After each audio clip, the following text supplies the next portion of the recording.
All right, good evening. Hello, welcome to another episode of the ONG Strike Zone alongside Marcus Green and Kelvin Rozier. I'm Bryan Fulford. Good evening, fellas. How are you? What's going on, guys? My brethren, the time has come. Yes. It's championship season. And yeah, I'm looking forward to it. Also, we have some things in terms of some FAMU shenanigans on the hill. So we got some discussions we're gonna have right off the bat. FAMU foolishness, FAMU shenanigans, whatever you want to call it. Shenanigans. Yeah. Yeah. So how are things going up there in the Northeast there, Marcus? It's going good. Yeah, it's going real good. You know, nice warm weather. Football season kicking off. Football, volleyball, cross country. You see everybody's getting active now. You see all this social media stuff coming out. Yes. Yeah, Bryan, what earring? I got on headphone. The people want to know. People want to know. I think he was. I think his earrings got a hold of him a little early today when his Twitter post. Starting that rumors again. Yes, sir. Look, man. I was just feeling some kind of way today. I mean, is it, given all the things that's going on, old time's sake. I was just feeling some kind of way. Look, my God! Wait a minute. I'm missing. Pull that one up. No, what happened? Oh no, I'm pulling up a song. Kelvin just. Oh yeah, don't do that. Oh, wait a minute, I can't. Songs. Yeah, YouTube won't like that. Oh, okay, yeah, I just won't like that. No, look, hey, look. If you know, If you saw my post, and I miss having active administrators, and we can say what we want about, some of the previous folks in the position, because everybody is not for everybody. But I do appreciate the hardworking women who were leading our athletic department. And I'll just leave it at that. And they can be missed. It's not for everybody. It's not for everybody. 19 wasn't for everybody. 18 wasn't for everybody. Okay. Miss them both. That's just, I say it. And if I had a picture with 19, I'd have posted that too. But I had a picture with 18.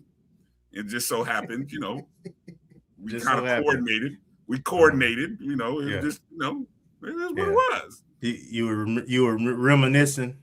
I was reminiscing. I had to go deep into into my Google Photos to go find it. Yeah, you ain't just pop up. It ain't just pop up on you. No, well, okay. Anyway, I will say this though. It was only 2 years ago. That photo that I posted was only 2 years ago. I thought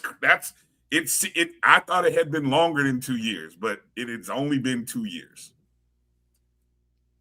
A lot has happened in 2 years, has it not? Oh yeah. Jesus, a lot has happened in 2 years. Okay, I can't even see what half of you guys in the chat. Some of you are being messy in the chats. I don't know, but I'll come to it in a second. I'm sure you guys. I didn't even put up the little chat. I gotta say this: the best troll, the best response to that post was and it was in a private area when it was suggested that maybe you want to try a DM instead.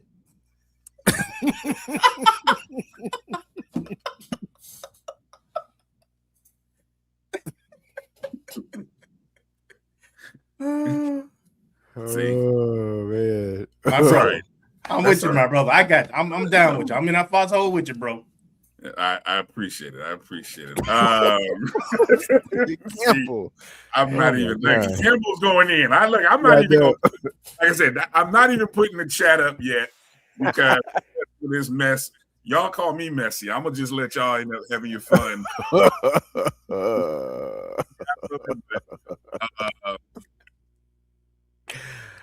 Oh man, y'all are messy. Anyway, got possessed by the diamond earring. Just started. We got a good show for you tonight. Joining us at the bottom of the hour is our GOAT, the Gokhan himself, 4-time SWAC champion. Coach Gokhan Yilmaz returns to the ONG Strike Zone coming up here at the bottom of the hour. We got him into the 8:30 slot. That way, we don't have to, he's already a little bothered. So I know he's going to come in shooting darts. And so at least we got him into 8:30. He would have killed us if we brought him in at 9 o'clock. It would have just been murdered. You'd have seen 3 dead bodies on the screen. That's just all I'm going to say. So hopefully, Coach, he doesn't put us down too bad. But we love having Coach on. And volleyball season is right around the corner. I believe the first exhibition tomorrow, I think. Exhibition games tomorrow, yeah. Okay. So, yeah, it's that soon. So we'll get a chance to talk about the season preview for the volleyball team and season. And then coming up at the top of hour 2, we will have the first 2-show – I want to make sure I say this right. The first multi-award winner of our ONG awards. And I say in one show, a multi-award winner in one show. That's the first time it's ever happened. Coach Ericka Cromartie will come in and join us. Of course, she was voted on by you, the people, as the Women's Sport Assistant Coach of the Year and the Kofi Hemingway Most Spirited Rattler Award winner. So she won 2 awards in one show. First time that's ever happened. So we'll kind of get a chance to talk, and her return visit to the ONG. So we'll get a chance. I don't know. Is this the first we've had a chance to talk to her since she's been on the staff the last 2 years? Yes. Yeah. So it's been 2 years since we talked to Coach Cromartie. So we get a chance to kind of really get a feel for what it's been like in the first 2 years, the growth of the sisterhood, and just all the wonderful things that we're seeing from Coach Gordon and the women's basketball program. So a lot of excitement we have to talk about.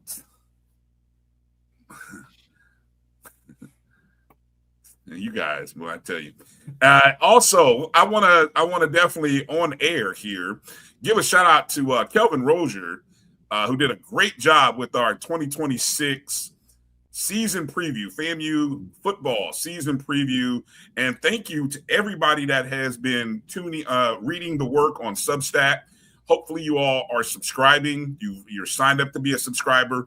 We're making the dedication to do more things. Yep. You're going to start to see some stuff from Marcus Green. You're going to start to see some stuff from Keith Hadley as we start to sort of expand a lot of the stuff that, that Marcus and Keith do a great job with recruiting. But we are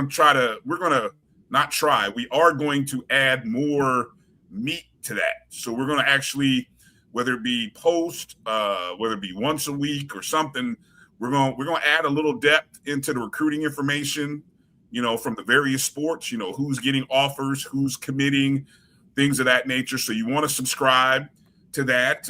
It might be because we're out here, we're struggling artists here. We're trying to live.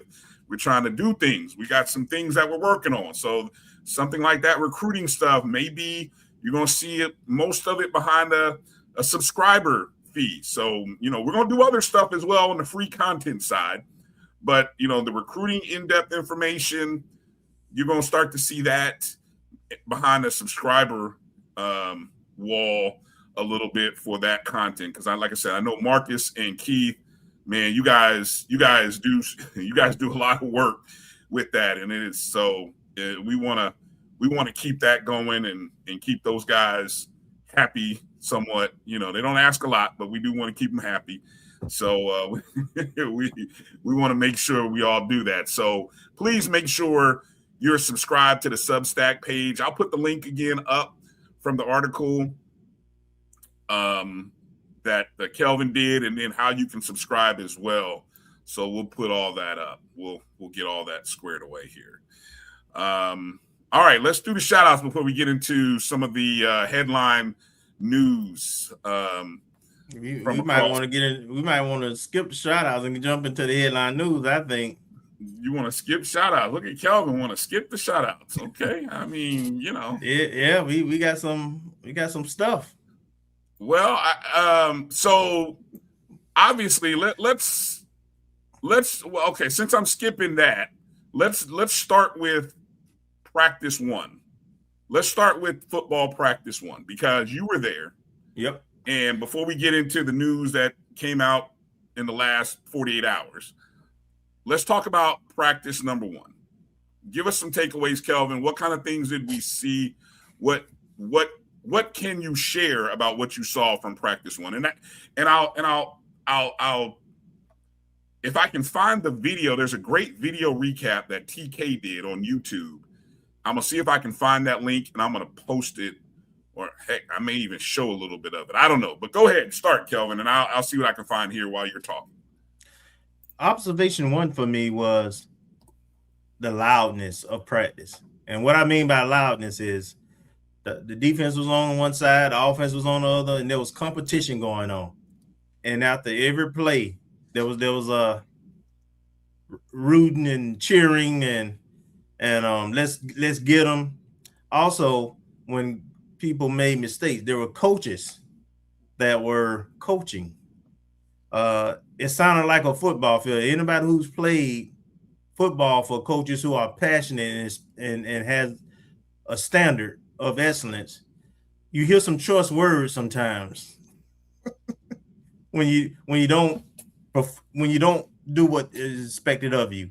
So you heard the coaches, you heard the players. It was very encouraging. The pace of practice was really something that I took notice of too, particularly offensively. And then I guess takeaway. So noise and communication. There was good communications as play going on. Defense kind of communicating with each other. So that communication was the first thing that stood out to me that was different. A position group that really had a great day, receivers. And notice I didn't mention their name. I said receivers, because literally they were at least five deep that were making plays consistently and showed explosiveness, athleticism. Didn't see the ball hit the ground hardly at all. And I think Coach Gray in his after his comments after the scrimmage kind of said, that was the one group that really stood out. And since we're going to that Gulf Coast offense and fast pace, then I think that's significant. The other standout on offense was absolutely Kelly. I mean, when he gets in space, man, he's just magic. So there's a lot to be cited. The defense, however, was very competitive. And what I mean by that, we were last in a lot of categories last year defensively, and turnovers and sacks and interceptions were part of that. And we did see some of that with the defense. They may have gave up some plays, but they made some plays also. And for the first scrimmage of the season, that's a positive, because a lot of times you hear the old adage that the offense is ahead of defense, and I mean the defense is ahead of offense. But it was some good competition. Isaiah knows. I mean, he's like a coach on the field.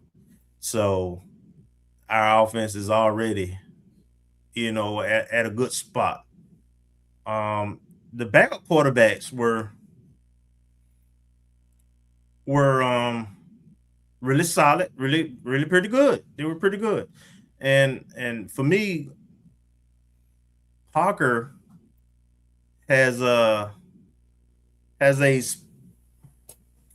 chance, as a true freshman. He has a chance because he throws a pretty good ball, but then he has that athleticism too.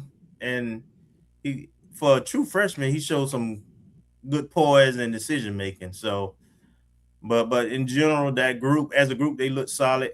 The thing that I think, the takeaway that I think that most people had that would be a concern potentially, depth and size on the offense and defensive line. But, they have length, 6'3", 6'4". They have a length. They don't have a lot of girth in some of them, 270, 280. We got a couple of 300-pounders, but not a whole lot. So it'll be important with the schedule we have that they stay healthy, I think. But because of our schemes, it's not really, I'm not as concerned as some people would be. Because first of all, because the kids can play. I mean, they legit D1 players, right? And they're not far from what you would expect in terms of size and athleticism. But more importantly, I think what some folks might miss is the schemes we're running. So we're running a up-tempo, fast-paced version of the Gulf Coast, where we're probably going to wear out a lot of teams by the third, fourth quarter, especially in September when it's hot. On the defense side, remember we've got a lot of different blitz packages and things we're going to be doing that's going to test the eyes of the other defense. I mean, of the offense, and so I think we have the personnel for what we're doing in spades. Just maybe not have the safety net. So, but just in general, overall take, man, we light years ahead of where we were the last couple of years for sure. And there's reason to be optimism. Have some optimism, and it would not shock me if we average 30+ points a game. Well, that's the mark, right? That's the mark. Yeah. What does the rest of the schedule look like, Kelvin? In terms of practices, is there a second scrimmage, so on and so forth? Yeah, there'll be one more scrimmage this Saturday, if I'm not mistaken. And the schedule up until this point has kind of followed the same thing, where they're Monday through Thursday, and then scrimmage on like a Saturday, but they will be turning into check-in for housing starts for all students next week. Mm-hmm. And we also have some of those APR things we got to deal with in terms of Monday practice and stuff. So I think coach kind of indicated, I think we'll be shifting a little bit the schedule next week to what it will look like for the season. And we'll also start game prep. Actually, he said probably this weekend, and for multiple games. South Carolina State Miami is a quick turnaround. He noted that, and so they had some final installations packages that they wanted to put in this week, but he said by the weekend, they would start doing some game preparation in terms of the coaching staff anyway. So that's what it's going to look like. They're going to go to more of the regular schedule next week. Of course, we play at 7:00 at night, so it made sense. It rained a little bit before the scrimmage. It threw down actually but it was real brief before the scrimmage Saturday, and so of course it made sense to scrimmage at night in Bragg, in the afternoon in Bragg, because that's when we will be playing. So for the whole month of September. So all right. Any other questions or thoughts, Marcus? You have, or what's not? We've seen the roster. Any things related to the roster that you can add or want to add? I don't know if we'll get to it later, but I did peruse it real quick and put some kind of marker on our previous slides for 2026 class on the ones who are actually listed and the ones that are not listed for whatever reason, whether they're not on the team, whether there's still some compliance or eligibility review that has to go on. But just put a check mark of who's listed and who's nothing on left it blank for who's not. I guess question for you, Kelvin, and it may be too late just for the roster, but with the ruling that's going back and forth daily with the NCAA in the fifth year or given a class of 22, are there any players that you know of that A, could be eligible, or B, that we would want to come back on the team that are class of 22? I do not know the answer of that. I haven't heard anything, but I'll probably try to dig around and inquire and see what's going on. But that's such a hard thing to do at this point. Yeah. Because you've had guys since the summer working out and everything and not knowing that this ruling would come. I can think of one or two guys that would probably be particularly helpful. Some offensive linemen specifically, but I don't know if we're in a position for that to happen or not. So to be continued. Okay. EA asked the question, Kelvin, did they do anything related to special teams and kickoffs or field goals kicking? They did. They did some special teams work. And what I would say is it was solid. I mean, we typically have solid kicking game. The punting was, what it was last year. I mean, we got our punter returning. So, and then kickoff, field goals. I don't recall many misses. So I think it's probably where it need to be. Now the return game probably would be very exciting. And and you can kind of guess the with the speed, the guys that we brought in who are the likely candidates to be returning kicks and punts. But I will say this: anytime our returners have the ball, if they get a crease, and then we have like two specifically, and I'm not gonna say who, but there's two specifically that even if we don't get that first block, can make a man miss and still hit that crease and go. So I'm really excited to see if that what kind of impact that will make, and does it project what I'm projecting? Will it play out that way? All right. I do want to show, we got some images that came out, when did this come out? Monday or over the weekend, related to some exciting new returns. Hey, boom. Boom, boom, boom. The boom is coming back.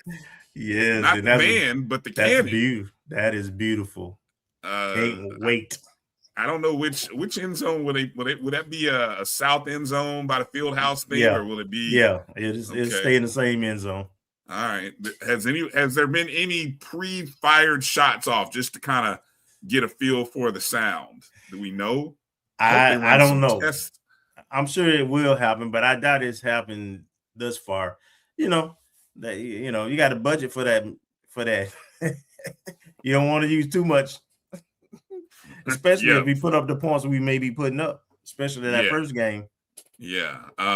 So the cannon, as Coach Gray said, the cannon is back, and you can see it there. A little color coordination. Well, I don't think the old cannon was color painted orange and green. It just was an old black cannon, wasn't it? It was straight from the ROTC, and they used to pull it in from a base from somewhere. Now this was specifically bought for athletics. So yeah. And another thing within the football offices and hallways, some of the new imagery or the wall wraps, as you can see there on the right. And then there's some other images around the office, in the hallways. I guess that one on the left. Yeah, thank you. A better way of saying it. A little bit of rebranding happening around the inside of the building, down in the hallways. So not bad. Not bad at all. Good stuff. Showing a little pride. Love it. Yeah, definitely. So, good stuff. Congratulations on. Now we did find out some numbers, Kelvin. I believe you learned some official numbers or official numbers from the Strike Tour. All the money, at least to this point, has been gathered up and totaled up. And what's the number that you found or you heard about? The number that I was given officially is $133,000 thus far. Okay. All right. 133,000. 133. And one of the pictures that I just remembered that is not shown is was it the scissor lift? Yes. Yes. That is two out. Of them. Two scissor lifts. Yeah. Okay. And they'll be used for filming practices at the practice field as well as the games on game day. Okay. We used to lease them. Now I was going to say, I thought they used to be leased. So now we own them. Yeah. And we also, athletics also owns a paint machine. The what? The paint machine, to paint the practice fields. Oh, yeah. It used to, physical plant used to do that with their machines, but athletics have their own machine now. Mm-hmm. And I do know there were some conversations and some people asking questions about the cooling zone, which we've showed previously. That is a rental. Mm-hmm. That's a rental unit, and that cost for the rental is probably a 2-month rental, if that. It's for the season. I think it's 4 months. I think 4-month rental. Yeah. Okay. Yeah, and I think cost effectively, it doesn't make sense to own that piece, especially if you're not going to. I don't know that.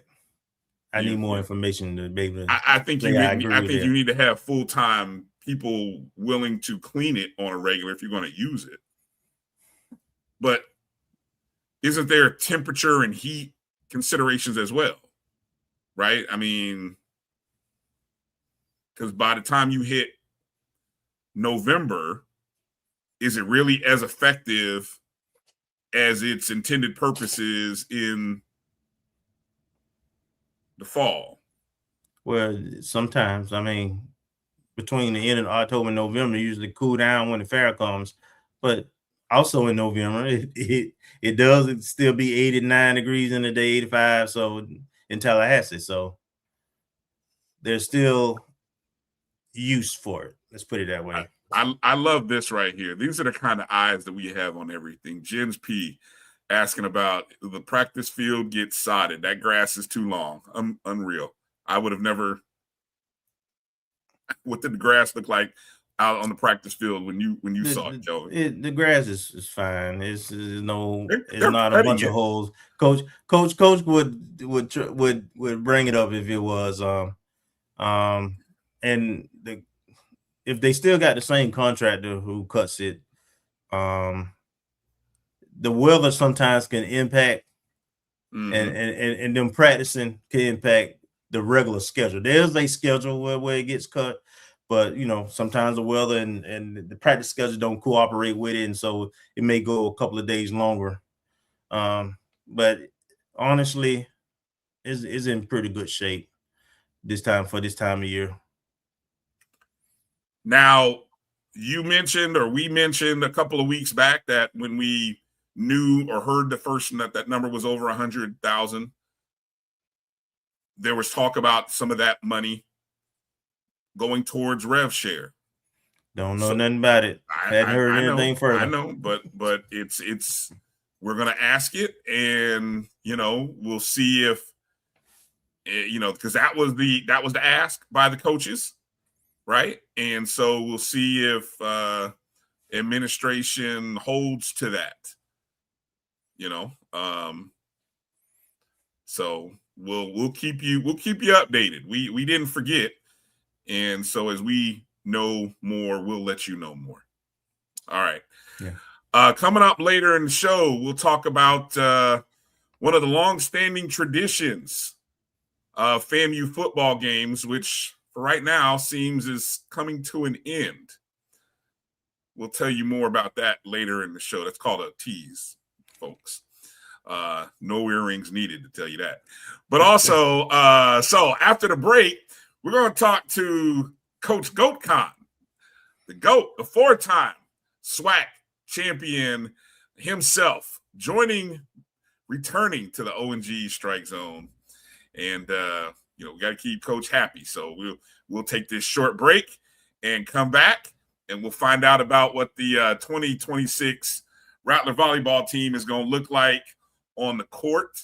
I just was looking at the schedule, and I saw some updated news regarding that match that we thought was going to happen tomorrow. So we'll talk to Coach about it and see what else is in store for this upcoming year. You're watching the O&G Strike Zone right here on the Block College Sports Network. Hang tight with us. We'll be back in just a moment with Coach Gokhan Yilmaz.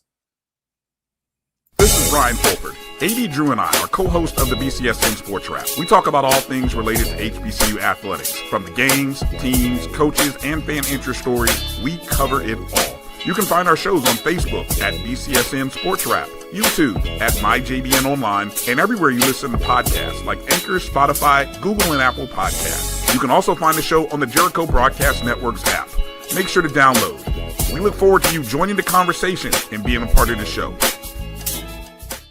From cancer care to accidental injuries to cardiac care, we all know that there are times that you can't control what happens in your life.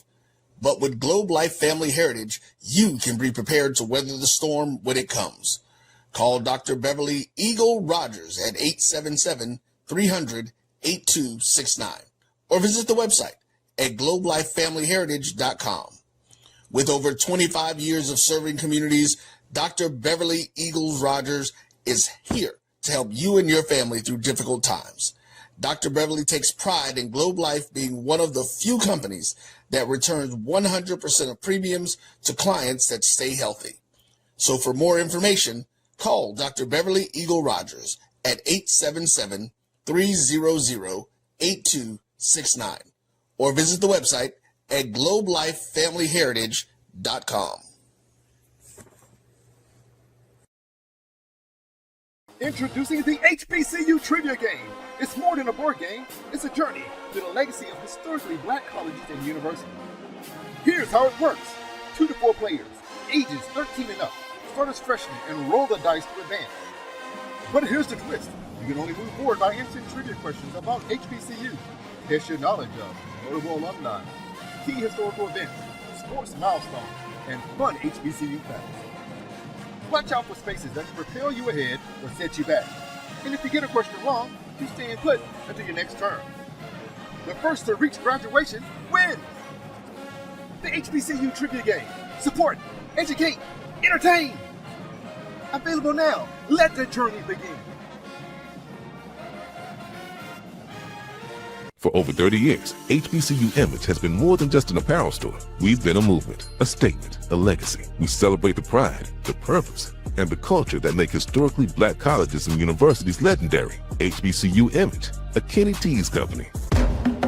The champs are here. 2 teams, 2 legacies, 2 championship-winning coaches on one stage. The 2026 Orange Blossom Classic. South Carolina State Bulldogs versus the FAMU Rattlers. September 6th, Labor Day weekend, Hard Rock Stadium in Miami Gardens, Florida. You don't just want to watch it, you want to feel it. The sound of the bands, the energy in the stands, and the pride on every play. Get your tickets now at orangeblossomclassic.com. Built on history, fueled by pride.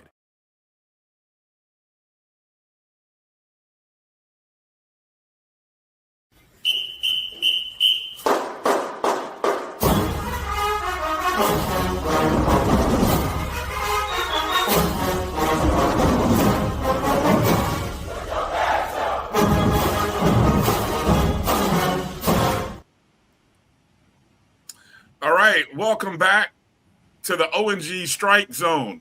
Joining us right now is not only the back-to-back champion of SWAC volleyball, but the 4-time winner, 4 in the last 5 years, the GOAT himself, Coach Gokhan Yilmaz. Coach, welcome back to the ONG Strike Zone, sir. How are you? Thanks for having me back. Yeah, I appreciate you all. Well, you know, Coach, the last time you came on the show, you were predicting what we saw in that SWAC tournament. The whole wanting the 1 seed. You got the 1 seed, and then you ran through the rest of the field. It was an amazing tournament. Seeing how the the 5, 6, 7, and 8 seeds all won opening round games, I believe, if I have that right. And then, of course, you know, it was a championship match between, you know, we were an 8 seed, and I don't know what was Southern, like the 6 seed or something like that. But just an incredible season. So how's the off season been for you, Coach? How you feeling these days?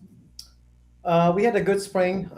We ended up adding 2 athletes in the first transfer portal. Deja Williams transferred from UConn.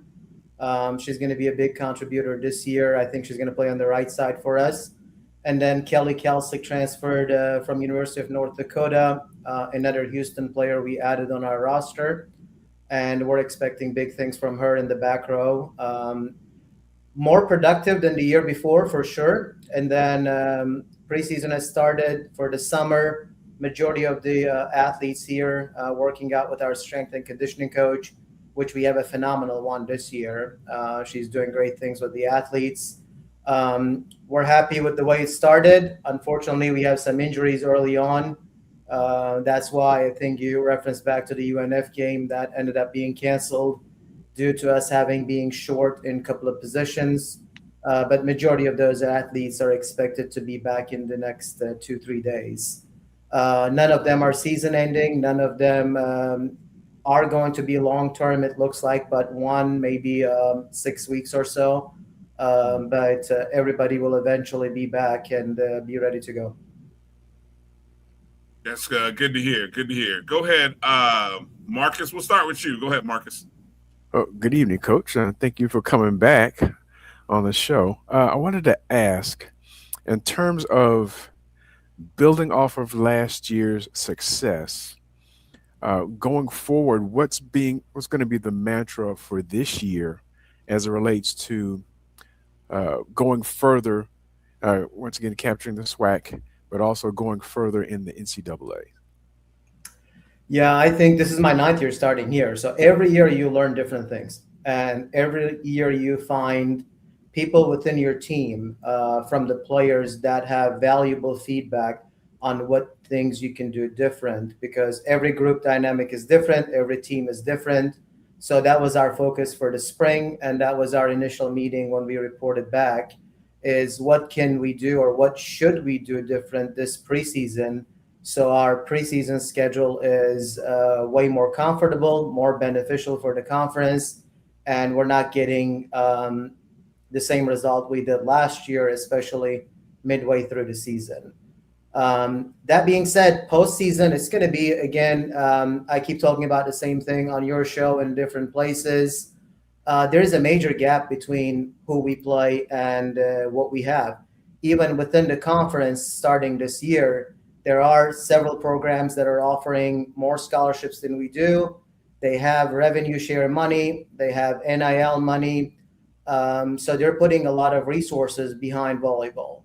So for us to remain competitive, we have to catch up with those especially, and then catch up with, mid-major programs like UNF, Mercer, those types. Then we can talk about how we can turn this into an NCAA tournament contender. But that's my challenge to the team this year. We have a lot of talent coming back. And if our preseason is good, we can play more competitive NCAA round game if we end up winning the championship again. But I think that gap is unfortunately widening instead of closing for us. And it can only be fixed by more revenue coming into the program and where the administration allocates those funds and helps the teams. And I think it's the same thing for all the programs here, not only football and basketballs, but it's the same thing for track, for softball, for tennis, golf, all of those. We're all on the same boat. Thank you, Coach. Go ahead, Kelvin. I'll come back. It'll come back to me. So go ahead, Kelvin. You go ahead. Coach, I want to switch gears just a little bit.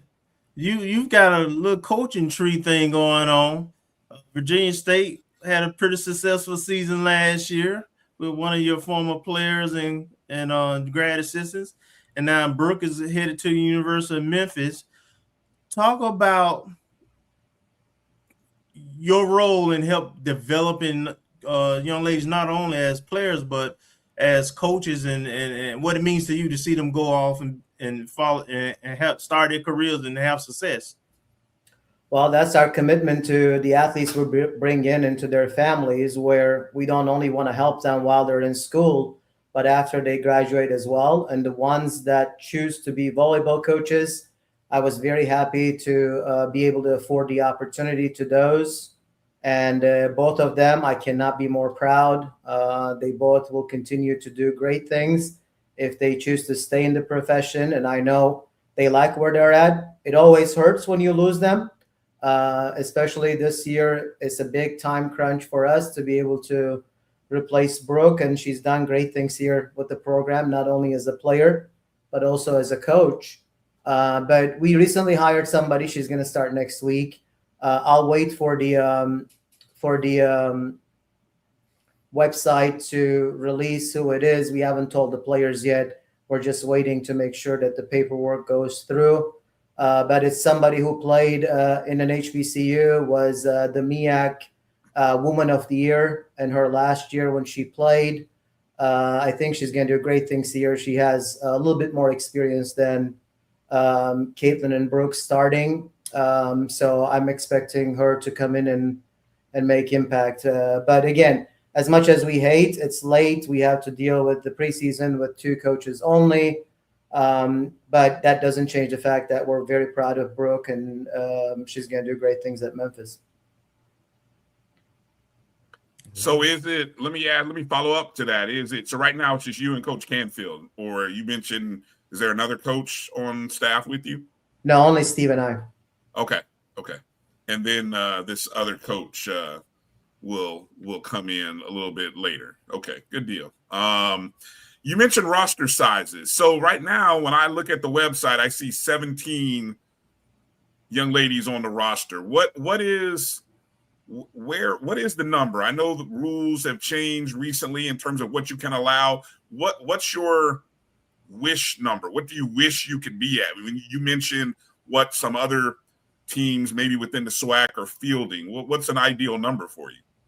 Well, the NCAA limit is 18, but that is if you didn't grandfather any kids when they changed the rule. So NCAA allowed some exceptions. You could have used some kids as exception spots when they changed the rules. I didn't. I think above 18 is a little too crowded to train with and also to travel. And you can only put 6 on the court at a time. So that creates way more kids who don't play. I think Alabama A&M did that. They might be at 24 or 25. I don't know how many kids they have. But they see value in that. Kudos to what they're trying to do, and I think they're going to have a very strong team. But 18 is the NCAA limit. I feel comfortable anywhere between 15 and 18. And this year I tried to get to 18. The kid we thought would commit did not commit, so we're at 17 this year. Okay. And speaking of the roster, no, last year was one of those years where you had the inexperience. And you mentioned, I think when we talked about how that maybe led to a little unevenness in our play, especially in the non-conference and even maybe early in conference play, but it settled itself out. What is the expectation with this group? Do you like that there is more experience? Do you feel comfortable with the experience? What are the early expectations for this team? I mean, our expectation is always improving every time we practice. So it's hard for me to say we want to win a championship. We're in August, 12th right now.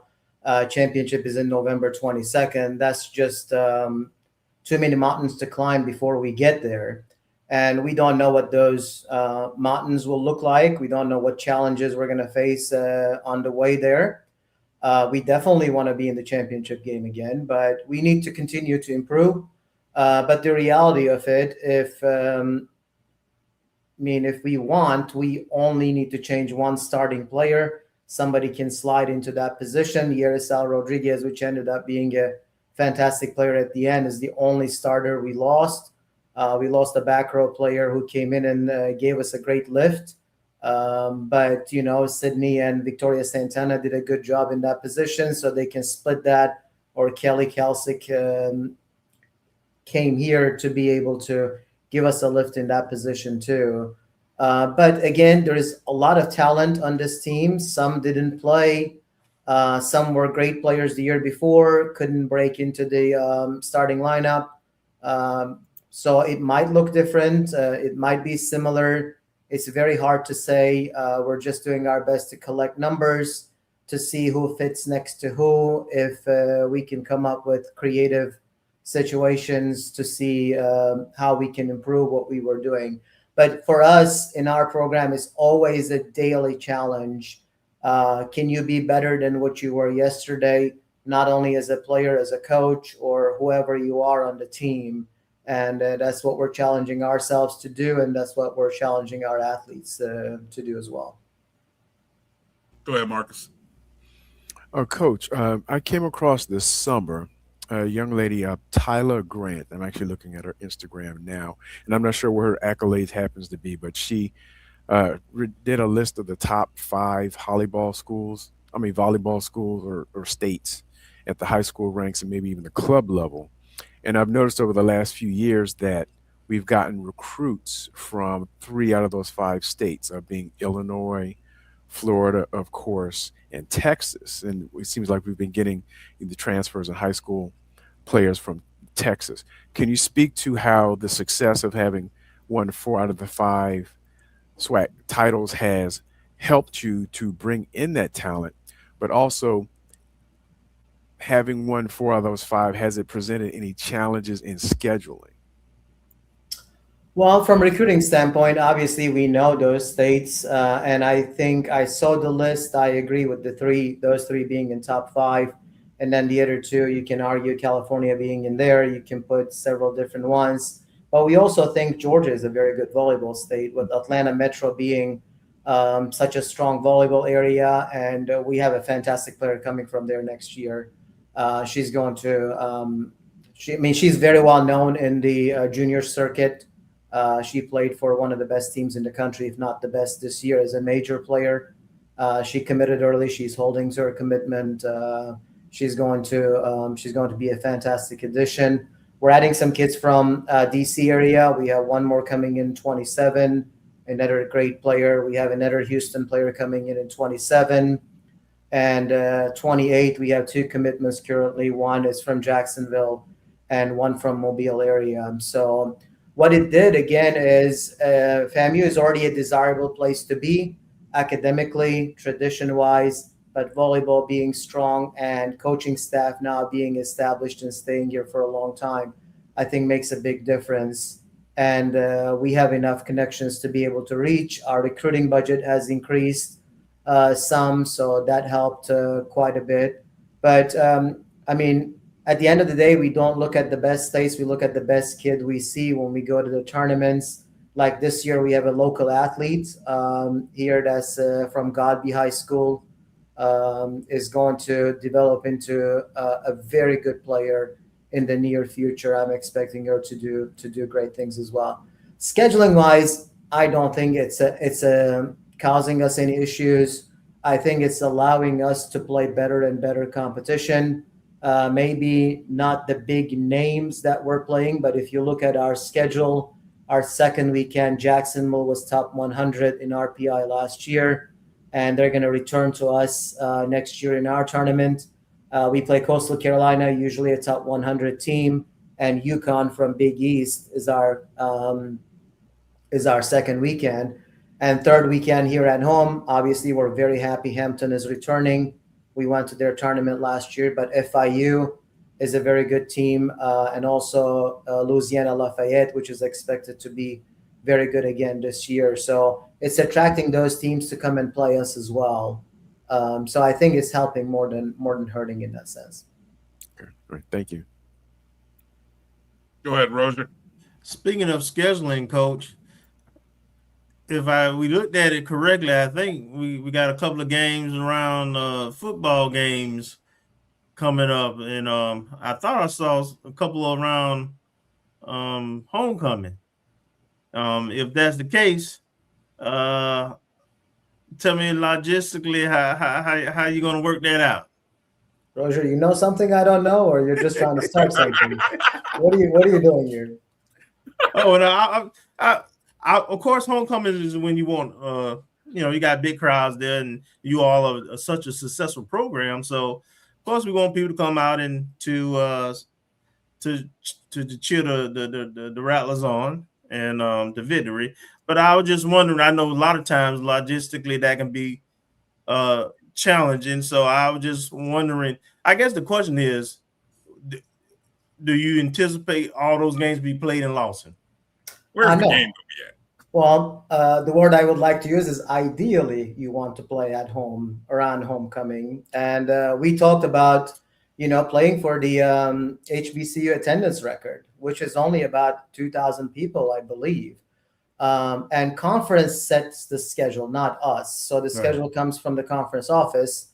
I was happy to see it's around homecoming here at home, but I don't think they will be played. I think they're going to be bumped to Sunday, Monday.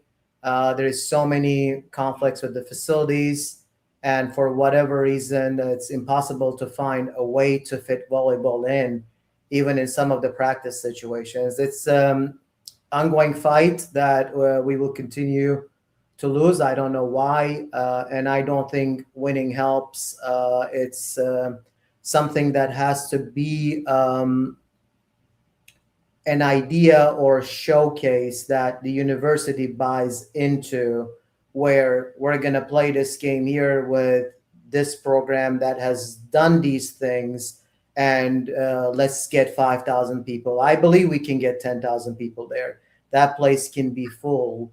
That would be such an amazing thing. But unfortunately, we just keep hitting the same hurdles, and then we keep getting knocked. We don't know how to clear those hurdles yet. Let's Bryan and Raleigh Nation, let's talk offline. That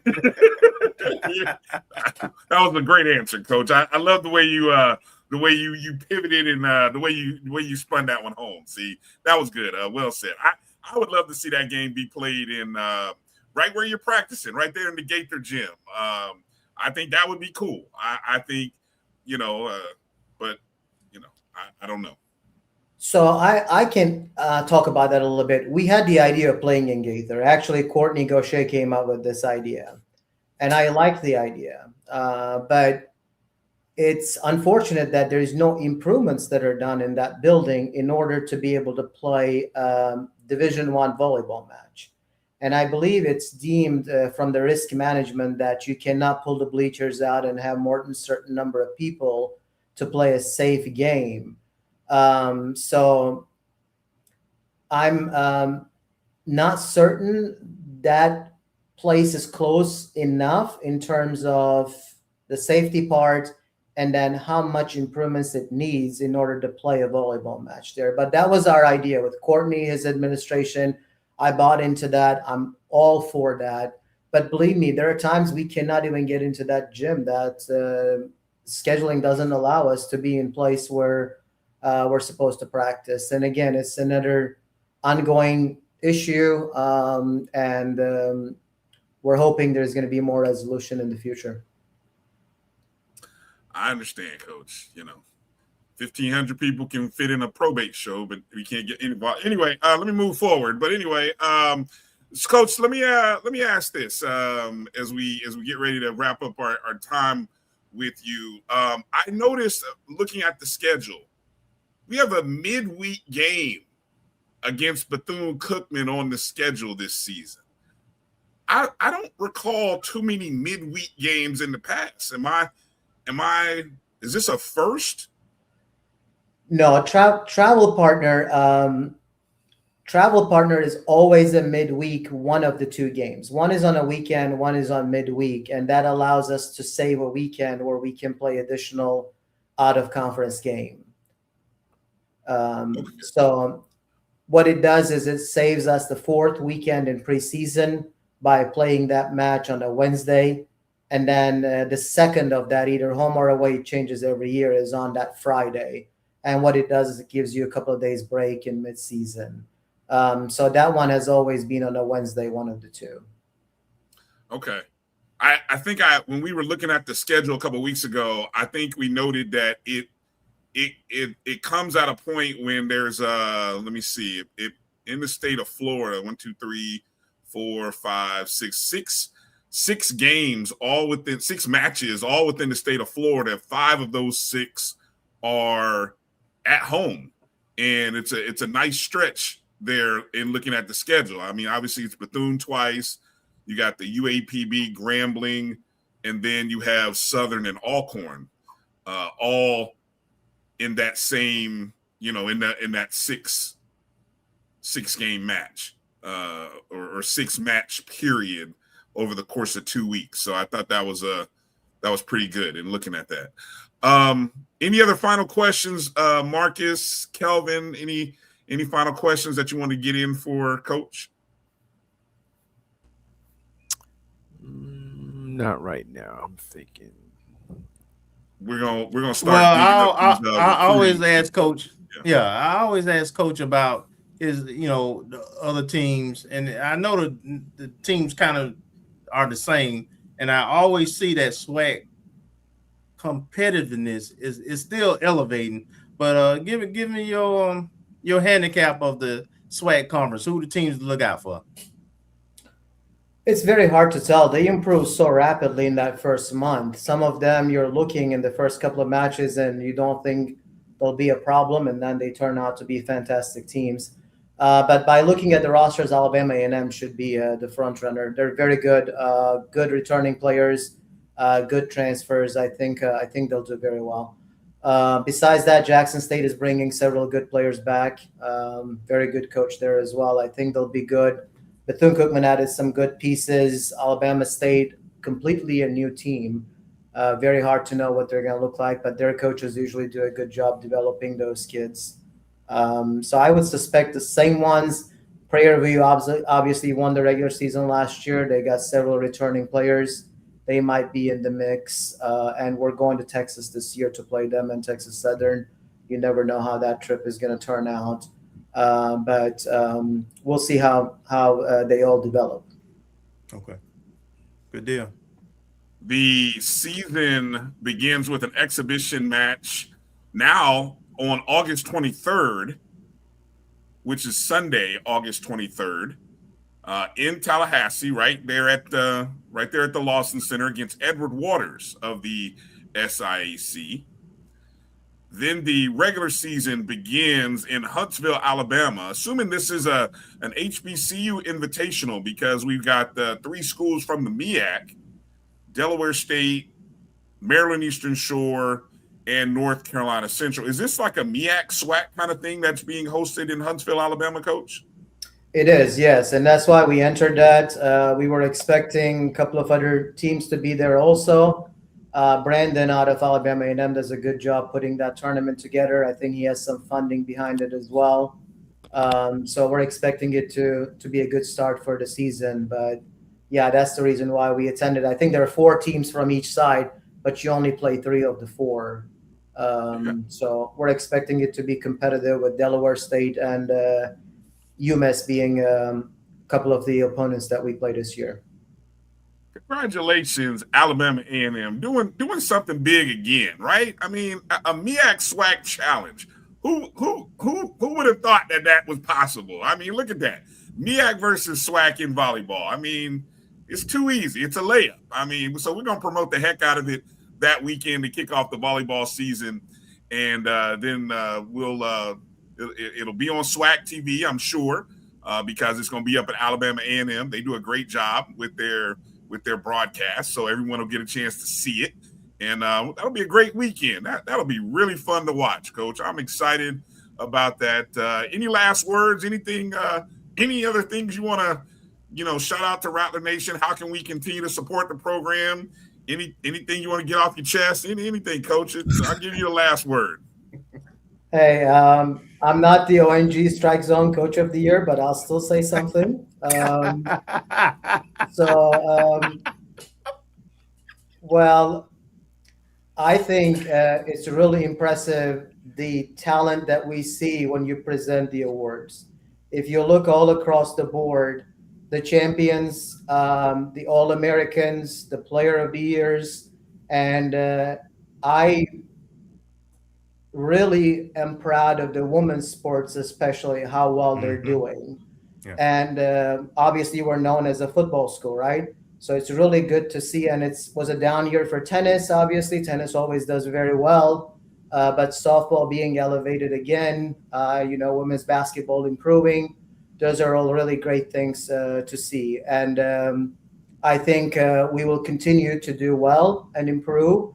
And Coach Gray is doing great things with the football program again.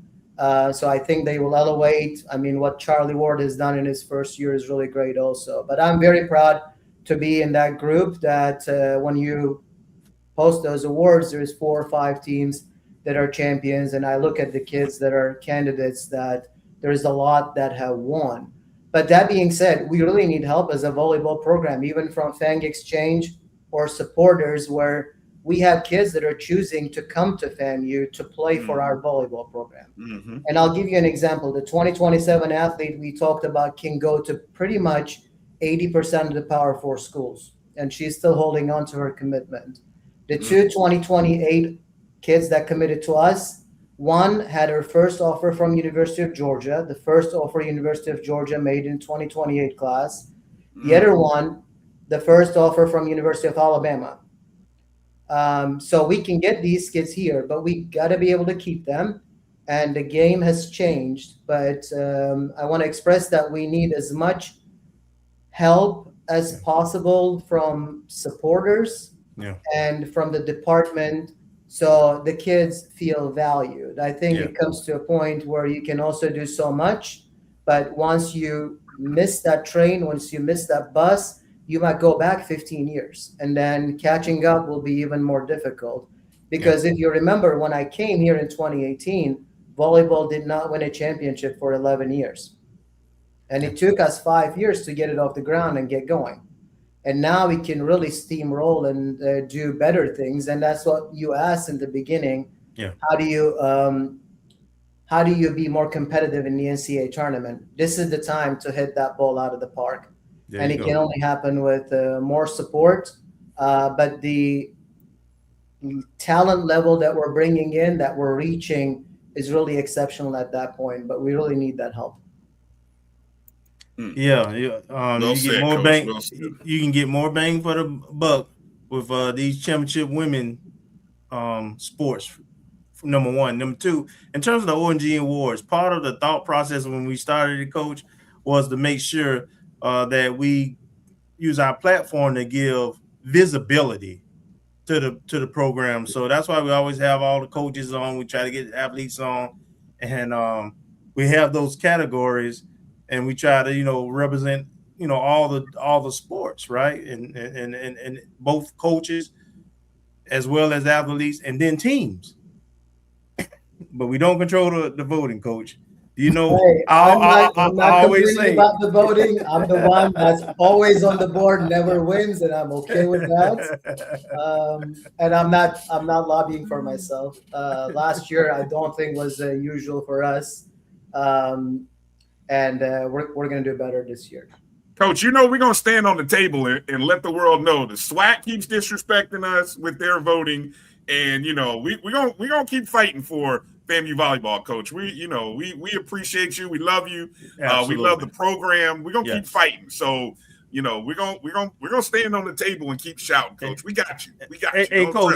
Hey, Coach. I remember something you said last time you was on, Coach. Just because you don't see me sitting behind the bench, don't mean I ain't in the building. You just got to look up top. I rarely come down close enough for you to see me. A long walk back up for him. But I'm in the building, and I'll be in the building as much as possible. Again, Kelvin, everywhere I go, I see you. I go to baseball, I see you. I go to basketball, I see you. Bryan, hey, I was on the floor, Coach. I was on the floor. I was on the floor when the championship, the trophy was being presented. Now I was right there on the floor for the. Championships will bring him to the floor, Coach. That's what it is. He wants to be seen on TV for the big games. A lot of people there. Yeah, okay. But I give credit to Kelvin. Kelvin is right. Every sport you go to tennis, Kelvin is there. You go to baseball, Kelvin is there. You go to volleyball, now I know you're there. I was kind of questioning you a little bit, but I'm glad to know now. All right, I'm going to come down just for you, Coach. You don't call me out publicly. I got you. All right. Coach, we're going to keep standing on the table, and we're going to try to get those crowds to keep coming in. And we're doing some things to hopefully engage with some of the student body and, try to get more students to come and watch the exciting brand of volleyball that you guys play. We got some great young ladies out there, some hard workers, and, we know it's a championship program. And so I think the students are missing out. And the community, but we're gonna keep pubbing as hard as we can for you, Coach. All right. Appreciate everything you all are doing for all sports.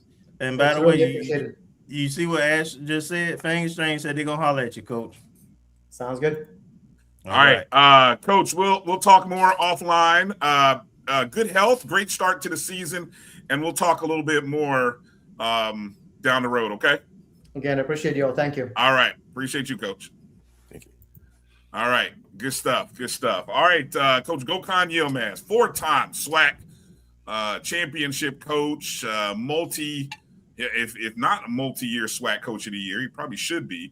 He is multi. Okay. And he's won 4 out of the last 5. Well, championships, man. I mean, I know. I said that. I was just all saying y'all coach of the year. All y'all voters, Coach talking about y'all. He wasn't talking about me then. Yeah, no. He's talking about you. That's all right. It's one of them things. I mean, it's a lot of, 400 plus voters. So a lot of great participation. So, hey, guess what, Marcus? That sounds like a great first Substack article that we can start putting together on those outstanding volleyball recruits. Can't wait to see that article on Substack. And that one might be on a subscribers page. Just letting you know, go subscribe to our Substack page and be ready for those subscriber-based articles on recruiting where we talk not just football, but we talk, Marcus talks recruiting for all the sports. So, those even articles are going to be fun. Even the club sports. So we can't wait to get that segment of our coverage going. Let's take a quick break. It's a good thing. It's a good thing that the coaches actually watch and athletes. They watch and they care about the ONG awards. So, I'm I love it. The competition. Look, I expect the voting to even double next year. We had about 400. I expect the voting to double next year, and it keeps getting better. Maybe next year we actually might do something where we actually do it live. We actually kind of invite everybody in and we do it live. I don't know, Kelvin. I'm just talking, but anyway, let's I am. Let's go to break and come back with Coach Ericka Cromartie. She's been great hanging out in the back room for waiting on us to bring her on. So coming up is Coach Cromartie, the first 2-time in one award show winner of the ONG Award. So she's another hashtag FAMU legend, hashtag ONG legend. Coming up right on the other side. You're watching the ONG Strike Zone right here on the Black College Sports Network. We'll be back in just a moment. Oh my God! This is your invitation to the moment. The Divine Nine, the bands, the parties, the performances, creating memories with your people. So pull up to the 2026 Orange Blossom Classic. It just hits different. Labor Day weekend, Miami Gardens, Florida. It's the culture, the connection, the pride. One weekend, one experience, one big community. Get your tickets now at orangeblossomclassic.com. This is Bryan Fulford. AD Drew and I are co-hosts of the BCSN Sports Wrap. We talk about all things related to HBCU athletics. From the games, teams, coaches, and fan interest stories, we cover it all. You can find our shows on Facebook at BCSN Sports Wrap, YouTube at MyJBN Online, and everywhere you listen to podcasts like Anchor, Spotify, Google, and Apple Podcasts. You can also find the show on the Jericho Broadcast Network's app. Make sure to download. We look forward to you joining the conversation and being a part of the show. This is the Dean of the College of HBCU Sports, Kenyatta Cavill of Dr. Cavill's Inside the HBCU Sports Lab with Mike Washington and Charles Bishop. Come mix it up in the lab where the course lecture is in session every Tuesday from 6 o'clock p.m. Central Standard Time on Facebook Live, YouTube Spreaker, or the BCSN app, as we discuss all things about the HBCU sports culture, including exploring the week that was in the sporting HBCU diaspora, as well as the upcoming week of HBCU sports. With me, the Dean, the College of HBCU Sports, on Dr. Cavill's Inside the HBCU Sports Lab with Mike Washington and Charles Bishop. Course lecture dismissed. Tune in to the BCSN Pod Zone, the aggregate of some of the best HBCU sports shows on the net. Find them on Amazon Music, Apple Podcasts, iHeartRadio, Spotify, and everywhere you hear podcasts. You're looking for the latest information on Southern University sports, the Southwestern Athletic Conference, and HBCU athletics. There's only one place to go. Tune in to the Carlos Brown Show, exclusively on the Black College Sports Network. Register your business for the premier urban business directory in the country, the Urban Passport. Visit myjbn.com/passport. The Urban Passport, the evolution of the Green Book. Football fans, HBCU football is back in the ATL on August 29th with the Cricket MEAC SWAC Challenge Kickoff presented by Toyota, representing the SWAC, Alabama A&M, and representing the MEAC, Howard, Bulldogs, Bison, the Marching Maroon and White, the Showtime Marching Band, the premier FCS matchup in primetime with a kickoff trophy up for grabs. Join us pre-game for fans jamborees, food, activations, and fellowship. For tickets and information, visit MEACSWACChallenge.com.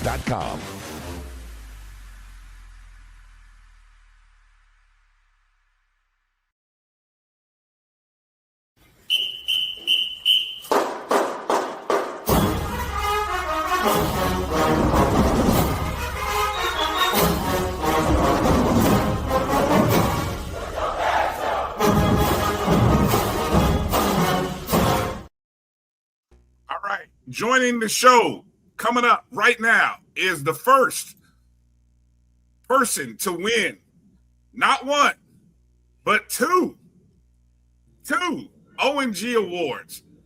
Women's Sport Assistant Coach of the Year, and then the Kofi Hemingway Most Spirited Rattler Award, a record setter, also a multi-time high school state championship coach. Let's bring on none other than friend of the program, Coach Ericka Cromartie. Coach, hey, how y'all doing? What's up, Coach? Thank you. I'm happy to be here. Thanks for having me back. Well, hey, thanks for joining us, Coach, and congratulations on being recognized.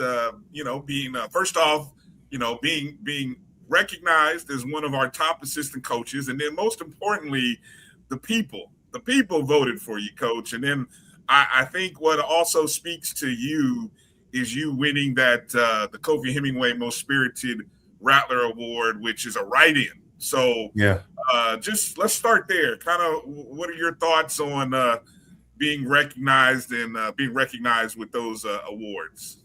Well, before I even get to that, I want to make sure I told you guys thank you for bringing me on the show, because I remember coming on when I was at the high school. So to be back, it's like, oh wow, that's full circle. Because I know you didn't even have to have me on as a high school coach, but you did. So I really appreciate that. So now to come back as an assistant basketball coach, I'm like, wow, you know what I mean? Like, yeah, full circle. But to answer your question about the awards, I mean, I was just outdone. I mean, I was overjoyed. Like I told some of my family and friends about it, and I was just like, okay, if y'all get a chance, vote. But to hear that they went like over and beyond and some, just kind of like made me feel like, wow, this community is definitely behind me, and they're really watching what I do and, how I impact some of the lives of the youth. So to me, that was the biggest thing. Of course, I was happy I won, but to see, I think you said that it was like the most votes in history or something like that. This was a great year. I mean, the community, the people who watch us, the players, the families really got involved. I mean, we tripled our numbers this year. And so, like I said, not only was it a record number of people who voted, but then, like I said, we got our first two-show, I don't even know if I'm still saying it right, but two-time winner in one show. It's the first time that's ever happened. So just all kinds of records being set, Coach. Thank you. I mean, all glory to God. I mean, and I looked at it, I was like, I must be doing something right with somebody. You know what I mean? So I'm just trying to get better at my craft and just be a better person too as well. That's all. Yeah. So let's start there. As you mentioned, we were talking about this. I don't know that we talked about this first segment or offline, but 2 years ago, before you even came on staff, we talked to you when you were still over at FAMU DRS, FAMU High, as Kelvin likes to say. And so now, you've been with Coach Gordon the last 2 years. Let's talk about just what the transition has been like. How has your role grown, and what kind of, let's start there with how your role has grown over the past 2 seasons or 2 years so even. When I first arrived, I arrived November 8th, and how I know what it was is my mother's birthday. That was my first official day on the job. So imagine you starting there November 8th, and actually that was the first game too. They played Florida State. So I really was like thrown into it. At the moment I was scared to death because I'm thrown into a Division I program. But I'm hindsight now, I'm kind of happy I was thrown in it, because now it's like I kind of know what I'm doing. You know what I mean? Like, because of the experience that I had. So I've made leaps and bounds since then. I've learned a lot, made mistakes, but at the same time, I really feel myself grow through all those experiences. And some of the experiences that I had here were some of the experiences I had at the high school. Granted, it was at a lower level, but sometimes it's still the same. It's like teaching. You got different kids, but some of them had the same traits as other kids you had that you taught. So all those experiences just helped me to be where I am now. I mean, I still have a way to go, but I've definitely came up a long way from where I started. When I first got there, I was primarily more so just kind of like assisting with other coaches with the things they had already started. But as the years went on, I started being over more things and kind of taking over the guards, doing the paperwork, doing the community service events, like just really getting myself out there, going to workshops, recruiting. So I got my hand in a lot of things in the program. So I'm excited about that. Nice. Go ahead, Kelvin. Coach, I'm wondering, is there, first of all, tell everybody, in terms of your responsibility and just of coaching, what group players that you coach, and then kind of talk about the difference between the high school where you had elite success and coaching, and what some of the differences and things that you had to learn. Well, I mean, like I said earlier, sometimes when you don't have a lot to work with, it's good. I mean, in the moment you don't like it because you kind of getting it from the grind. But from being at the high school, yeah, we had a lot of success, but it was a lot of things I had to like get on. I had to get, like I had to make happen. And nothing against the school, it's just the resources that we had. So Right. I had to improvise, and a lot of those things I improvised, it helped me with relationships that I use now. Yeah. So and that's kind of how I'm doing it at university. Same relationships I had, I reach out to them. Some of the people that taught me things, I reach out to them. Different organizations, different former coaches, retired coaches. Like I use all of it. So even though it was a hindrance in my eyes, it really was a blessing because I was able to be adaptive and do more things. So now, like I said, I'm primarily over the guards. This summer workouts was really, really good. Like we did a lot of different drills, game simulations. Like if you ever seen the high school teams I had, my guards we went after it. Yeah. And so that's what we're trying to instill into this program here. Like we gotta be feisty, we gotta play hard. That's how the SWAC is. Yeah. Leave nothing behind. Like you playing 40 minutes, you playing on both sides of the court. So, so just kind of giving them that mindset, like, you got to be all out.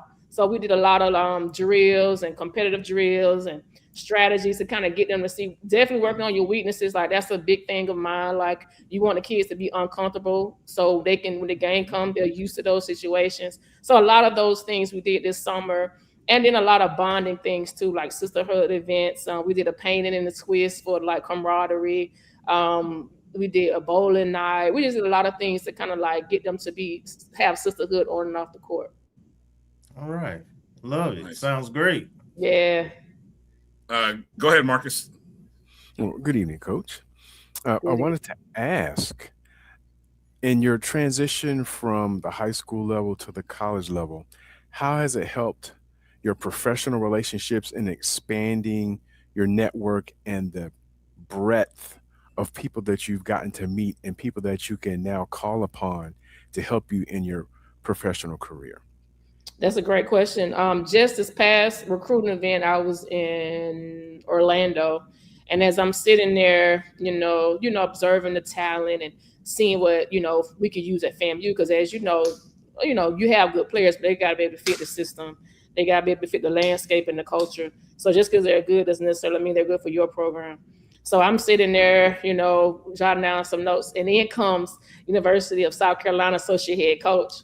And she sits like right beside me. And so I'm looking like, OMG, like, how do I approach her? Do I talk to her? Am I a fan or am I a colleague? You know what I mean? So she actually started talking to me, and she was asking me different questions. And then I could tell when I started answering certain questions a certain way, her eyebrows raised like, oh, she must know what she's talking about. And so she gave me her phone number. She told me to call her anytime. And we keep in contact now as we speak. So, I mean, just those situations. One time before, when I met Coach Reed from Charlotte, former Jackson State coach, me and her had a good rapport. I mean, I don't want to name drop, but it's Go ahead, Coach. Name drop. Go ahead, man. Poppy collar, Coach. Secrets, but it's more. But even now, like Coach Summer, like she's gonna always be there for me. Like she was there for me when I was at the high school. She's a former Florida State coach as well. Coach Brooke at Florida State. Like it's more. I don't want to go through all of that, but just to have those people to bounce off of. And to this day, my goddad, Coach Bryan Ericka, I still call him about different things that he might think I should, look at or whatever. And I'm always watching the game from college to the WNBA. So like I said, and I think that comes from teaching. You just know you got to keep evolving. You got to keep learning, So I just try to stay in it. I mean, I love college football, though, but I like basketball as well. Thank you, Coach. Hey, I was thinking here as it relates to hold on. You when you name dropped, I know South Carolina likes to visit HBCUs. I know they like to play at HBCUs. So hopefully I'm just speaking out loud here, Coach. So I'm not putting words in your mouth. It'd be nice to see South Carolina come on down to play in that 10,000 seat arena that we got at Lawson. We got to speak it into existence. And she was even at the recruiting tournament. She was even showing me people like, hey, look at her, Coach. You think she'll fit your program? Like, she was really, really, really nice. Like, I mean, like I said, I really enjoyed speaking with her. And she was like, don't hesitate. You need to call me. Any questions you have, you want to come to a game, just let me know. So her name is Lisa Bauer. She's really, really cool. So one of the things that I think really speaks to the culture that Coach Gordon, you, and the other assistant coaches have built is that this past offseason, FAMU's women's program was one of maybe, I'm going to say a handful. I know there was only 2 maybe programs in all of HBCU women's basketball, but when you look across all of college basketball, one of the few programs that didn't have a player get in the portal. And we know what that looks like these days, where a lot of kids are looking for things at other places and their circumstances, they leave. But I thought it spoke volumes to the type of young ladies who came in last summer and that they're staying, like they bought in. What can you take us in? And when you're involved in the recruiting, what is that process like? I mean, what does that mean to you? And Coach Gordon's talked about it, but to you, someone who's out there constantly talking to people, what's it like when you're able to say, we didn't lose anybody in the portal? All these young ladies who are coming in are either people because we had open spots, right, through graduation, but we didn't have a player get in the portal. What's that like on the recruiting trail when you're able to talk to people about that? Well, to be honest, it's kind of a little easy because everybody loves FAMU. Like, a lot of people we come in contact with, they love the brand. So, I mean, that's kind of the lead in right there. I mean, we go off of that, and then we set a program just off of the basis of that they love FAMU, and then the fact that we use our APR rate, which is pretty good. Like, our girls graduate, like they go to class, and Coach Gordon and all of the coaches are stickler on making sure that they get grades. I mean, because as we were taught, if you're gonna play, you got to go to school. I mean, that's just it. Especially as a female. I mean, nothing against the males, but females are typically known to get their work done. So we want to make sure that stays intact. And then, like I said, just want to make sure that the student is a student for your program. I think some coaches kind of miss that mark, or she can play, or she can do this, but does she fit what you're trying to do? So that's important as well, because you just don't want to get anybody. So, and then we're big on relationship with the family. I was big on that in high school, and Coach Gordon is big on that too. Like, you want to make sure that their likes, their dislikes, where they're from, what encourages them, what motivates them, what gets them upset. So just want to know about the whole athlete, not just the player.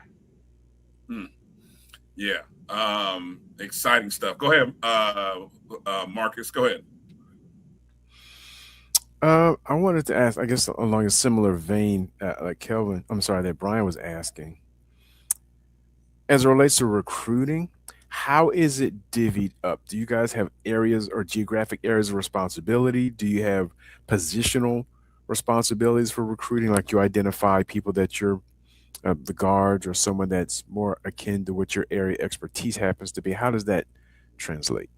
So it is divvied out, like, your position. But at the same time, I'm not just going to go out and look at guards. If I see a post or center we could use, I'm definitely bringing their names back. And then, too, it's also based on what's needed at the moment. It's a need base as well, because you don't want to stack a certain position and then you got to figure out how you're going to play them all. You don't want to do that either. Okay. Well, thank you. Go ahead, Kelvin. Coach, I want you to talk about camps. Both camps you've already had, And then I know you got a elite camp coming up, I believe, in the next couple of weeks. And why is that important to the program? Well, the we call it the little camp we had earlier this season. That's definitely important because that's your base right there. You know, I'm gonna go back. I was a K through 12 PE teacher for 15 years. So you see a lot of those kids come through there thinking they're gonna be the next Seth Curry or even Caitlin Clark or Angel Reese. So that's where it starts. You know what I mean? And especially at a city as in like Tallahassee, where you have two big universities there, so they see it early. So to get those kids into the camp, I mean, that's like me and Coach was talking. That's where it starts. I remember going to the Claudette Farmer camp at NIMS when I was in elementary school. So that's how I kind of was introduced to FAMU. So you want to make sure you keep your base. We try to invite all Leon County schools, Gaston, Jefferson, all the private schools as well. So that camp was a success. It wasn't as big as we, would like, but it could be intimate. So we still make sure it was hands-on, and we don't just let them play. We do drills with them. We teach them the fundamentals. And then, towards the end, we let them have gameplay. And the elite camp that's coming up on the 30th, that's more so for the eighth graders through 12th grade. Even some JUCOs, some transfers can come. And you just, more so just see, the talent. They'll play more games because they're older, but we'll still do, drills and fundamentals with them beginning. But the main thing is to see, their skill set and see how, if they can help you or if somebody will keep an eye on our radar. Okay. All right. Let me go ahead and make sure to put that up just to let people know, remind if you got a young lady that might fit in this grade 8 to 12 or might be in the portal or maybe an unsigned JUCO, they can attend Coach Pressure's elite camp. $100 fee. It's August 30th at the Lawson Center. Registration is still open, so it's an all-day thing starting at 9:00 and good stuff. Yeah, we have players student athletes that signed up from Florida, Georgia, Alabama, Chicago, and some other places as well. Awesome. All right. Good stuff.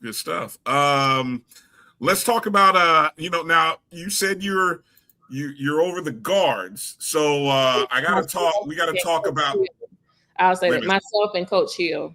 Okay, yourself and Coach Hill. You two work on the guards. I want you to tell us a little about this young lady. Hold on, let me pull it up because we gotta give her props because she was the female. We cannot go through without talking about the female athlete of the year, Lil Mama. Tanaja Purifoy. Rightfully deserved. I think she deserved. I mean, nothing against the other candidates, but I think I probably biased too because I coach her. But I think she deserved it.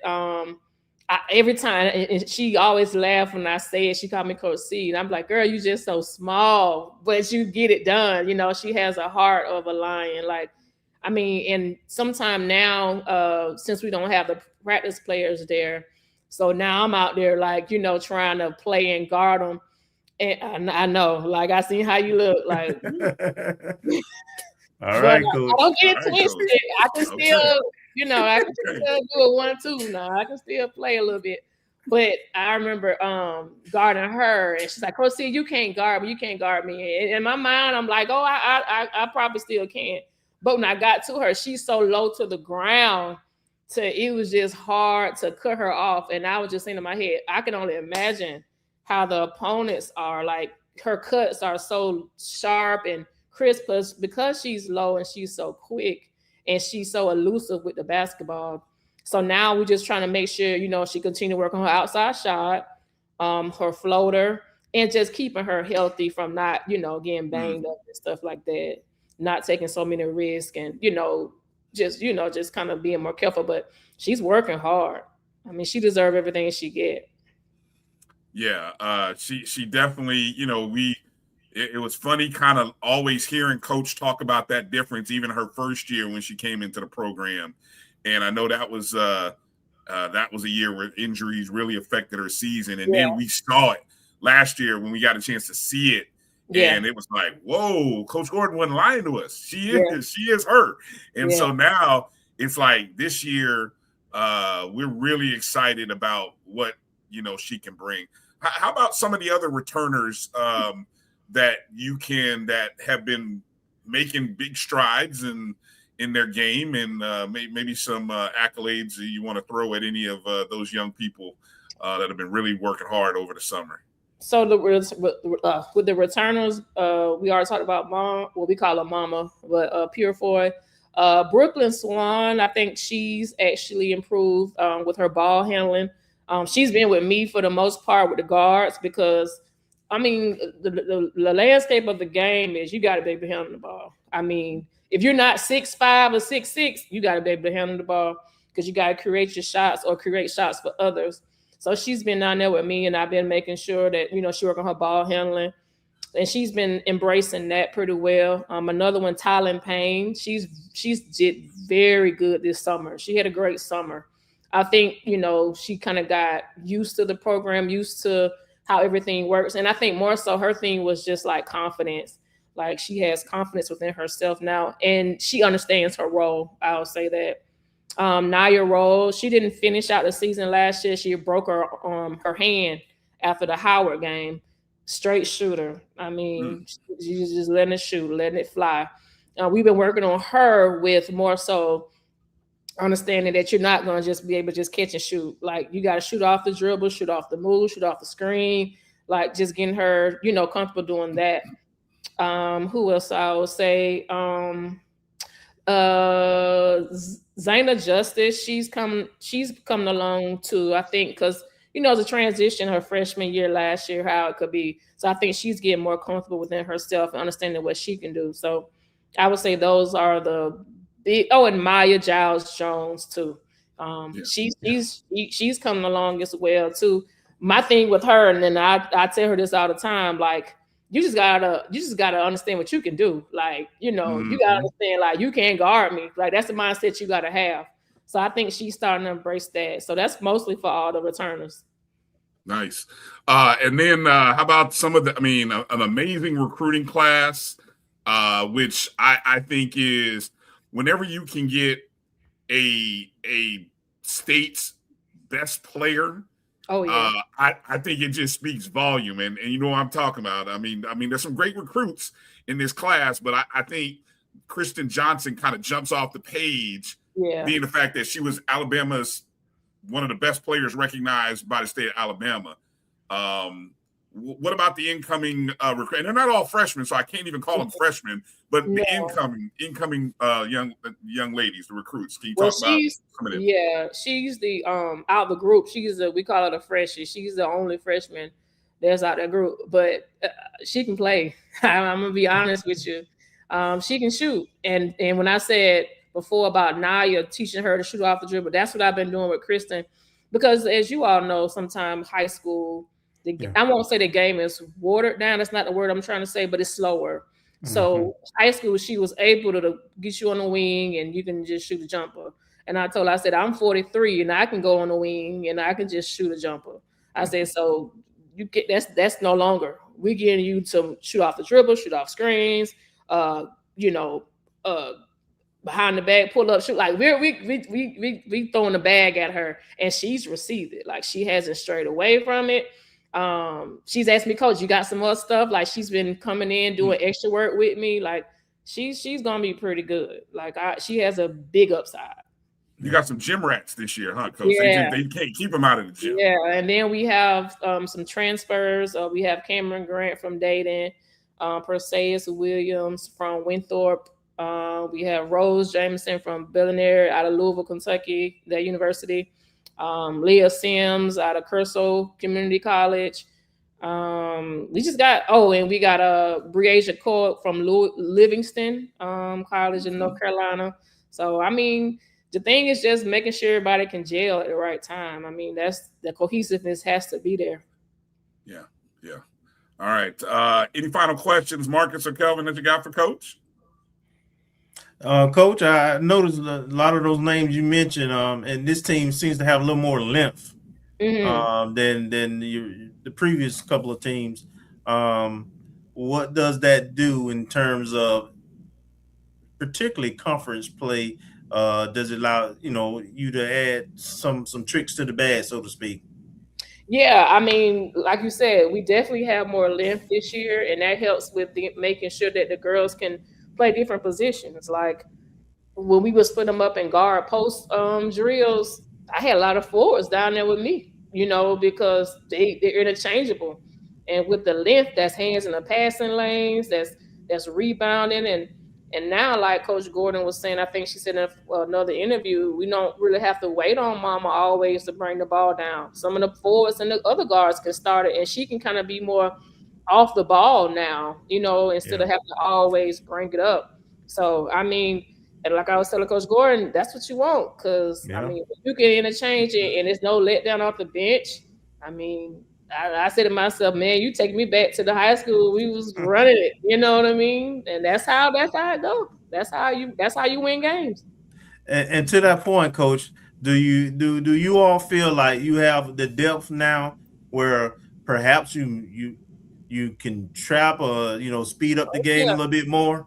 Oh yeah, I don't know if I can even say it, but we've been working on some stuff. You know what I mean? So, I mean, you roll, Coach. Yeah, okay, you already know, Kelvin. Like, you already know the style I like. I mean, that's just how you gotta.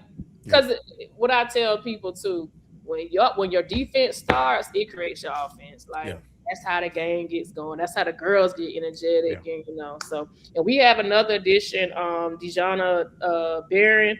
Her nickname is Cookie. She's gonna be joining us as well. 6'2", out of Chicago. She's coming from a JUCO, so she'll be with us the late edition. So, just trying to continue to work and get better. Sounds good. Excited. I one last question. I saw it come out of the chats. How would you describe sort of the expectations that Coach Gordon has on you, Coach Hill, Coach Palmer, just the rest of the staff? How would you describe, what she asks of you all, and how that looks behind the scenes, because we talk to Coach all the time. And so, I mean, we're blessed to be able to talk to you, one of our favorite assistant coaches. We love all the assistant coaches, but, obviously, we know you like family. So, but what is it like coaching with her in the program? What does she ask of you all? Take us behind the scenes a little bit. So we all, like I said earlier in the show, we all have different roles that we play. So I can't speak on everything that she has them to do. But like I said, we all have our certain areas that we're over that we cover. And she just asks you to be, over your area, be an expertise in your area, and just keep her informed of, what's going on. So just make sure you're doing your job really and doing it to the best of your ability. And then, and just not slacking and, being proactive and just making sure that everybody is in the loop, everybody's up to date of what you're doing. So that's basically it. Just making sure whatever she has you over, that you're doing the best to your ability, really. And with me, I can say for me, I know when I first got there, I kept asking her, well, Coach, what you want, what you did? And she was like, just do it. And so I was like, okay. I just started doing it. And now she was like, you got it now. You see how it works. And I was like, yeah. But I was always the type to make sure I'm doing it right. Like, I want to know, like, is this what you want? So now I realize that, okay, I'm doing right. I don't always say, Coach, this is it. I just do it now. And she was like, now you understand, how it works. Not saying I'm doing everything right, but if I see a need, I just do it. And I'm like, Coach, what you think? She's like, okay, go with it. That ownership in the program kind of thing, like this is your program too. So kind of I feel that. I can see that. All right. Well, hey, Coach, I know there's what is a silent period. I saw the post that what is that for, like recruits, or is that for like you guys calling people? What is that silent period? What is that like? So it's they call it the NCAA shutdown period just for women's basketball. So it's no communication. And sometimes I have to remind myself, because I'm on my social media and I see something, I'm like, oh shoot, I can't do nothing to it. And it's so crazy because from the high school I have some former students they just started school. I'm like, oh, this cute. And I thought I was like, oh, she played basketball. I can't even like it. Yeah. Yeah. So you can't communicate, can't like tweets, you can't nothing. Did the men have that? I mean, like you no basketball, yeah. It's only women's basketball. Mm-hmm.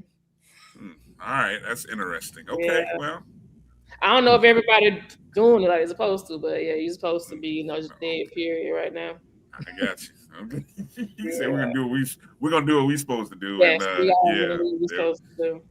All right. Hey, Coach, we got one more question from the chats. They're wondering them trophies behind y'all, those state championship trophies and ribbons. Man, so that's actually my background. I can go in that room and show y'all. It's a lot of stuff in that room. But it's Coach of the Years. The one right behind me, right there. If I'm pointing the right way, right there. That's the first championship. That one right there. That's the first championship team. Over here, that's some of the Hall of Fame awards from FAMU High. Some of my trophies. And on the other side, and right here, those two rings right there, those are state championship rings. The third one right there. And on the other side in that room is the big the poster that they gave us after we won state. And right under my name right there, you can't see it, but that's another state championship. Yeah, so I said my goal through God is to add more to that room. In my next house, I want to have a whole like basement just full of stuff. So I'm speaking. So, Coach, I want to get this correct. You got so many that it's hard to keep up with. So, as a head coach and assistant coach, how many trophies you won, and then as a player, how many trophies you won? You mean like as championships?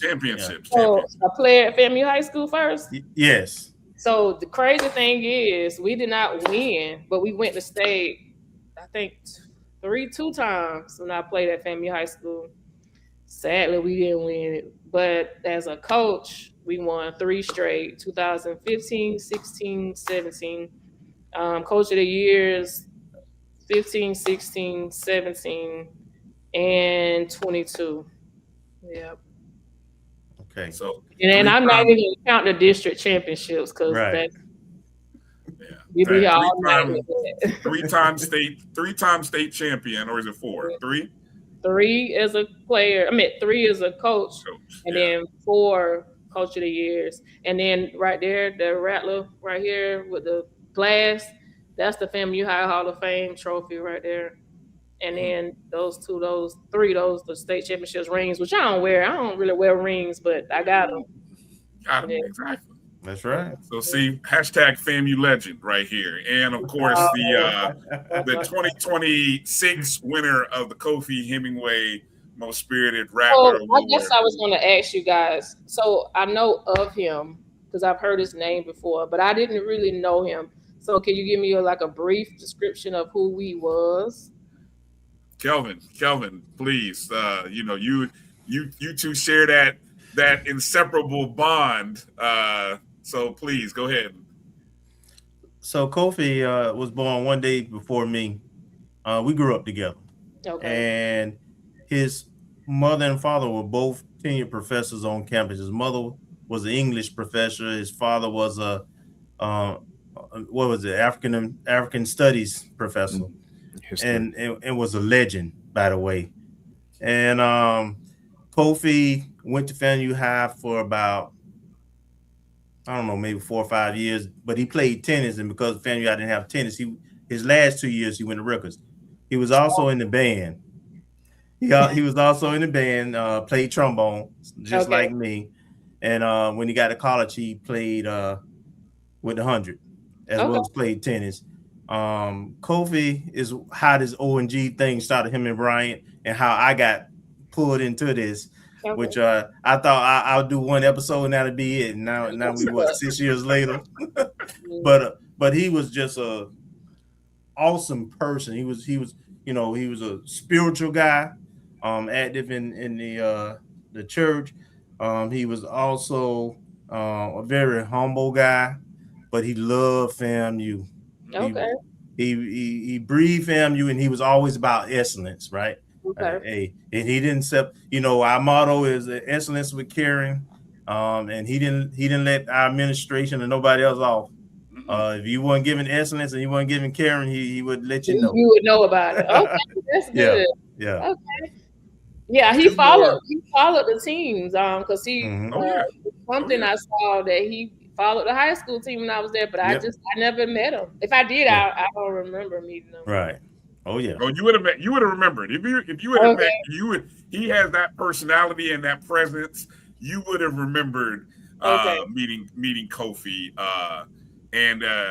I'll never forget one of the great phrases that he gave us was "do more with more." That's where he wanted us, FAMU, to be. He was tired of us talking about we do more with less. No, he wanted us to do more with more. So that's why we're always making sure to promote and to make sure that our fundraising, and we got great people that we work with and that we promote. So whatever the group is, it has something that is promoting, bringing more into FAMU, especially financially. We're about it. We always talk about it, try to promote it and share it, because that was one of those charges that he wanted us to be a university and an athletic program that did more with more, instead of leaning on that mantra that a lot of HBCUs have, which is, we're going to do more with less. Nah, let's do more with more. So, right. Speaking to existence, that's good. All the things I've heard about him have been positive, so I'm sure I know he was a good person. Oh yeah. Yep. It was orange. Well said. Tony said it. He was orange and green through and through. So the high. Exactly. See. Okay. So he's okay.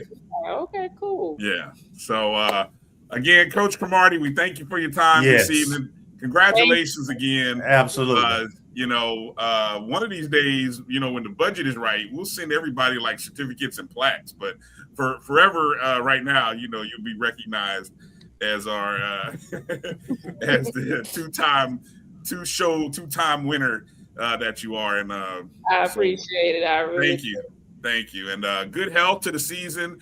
And we can't wait till we start talking more about everything you guys in the ladies program are doing. So can't wait to talk more about the players and just the upcoming season. Okay. Yes, sir. Thank you again. I really appreciate it. Thank you, Coach. Be well, Coach. All right. Good stuff. Coach Ericka Cromartie. Legend. Yeah. Absolutely. She had hardware behind her to prove it. Yeah, man. Yeah, good catch by who's that? Edwin, who picked that up in the background. Yeah. Let me I'm gonna pass on, jump into a commercial break and kind of hit on a few things that are still kind of floating out there. Want to remind everybody, there's the recruiting shutdown that Coach was talking about, but want to remind everybody about the FAMU Rattler Boosters and their upcoming events. Of course, the kickoff luncheon is next Saturday, 10 days away. Next Saturday, the kickoff luncheon. That'll be interesting. Don't want to miss that one. 2:00 in the Al Lawson Center. Hear from Coach Gray. Hear from Coach Gokhan, and actually meet the players. So it's a great event. You can purchase individual tickets for $75, or you can get a table for $600 of 8 people. 8 people at a table, and then you can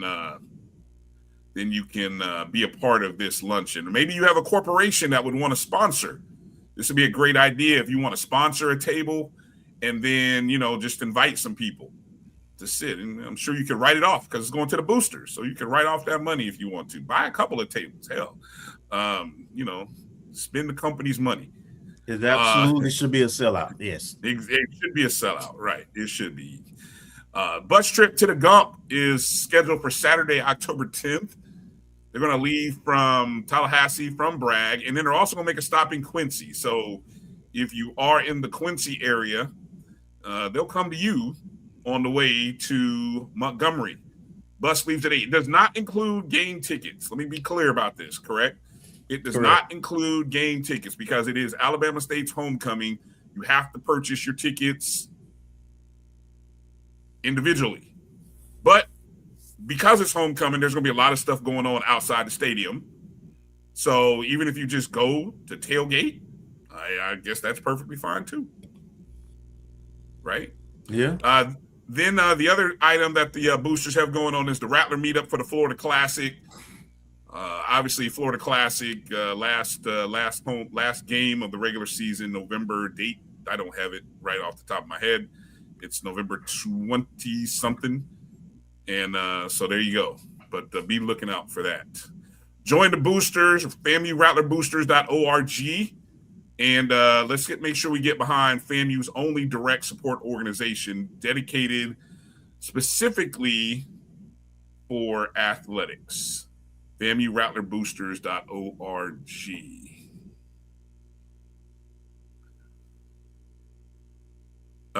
Okay.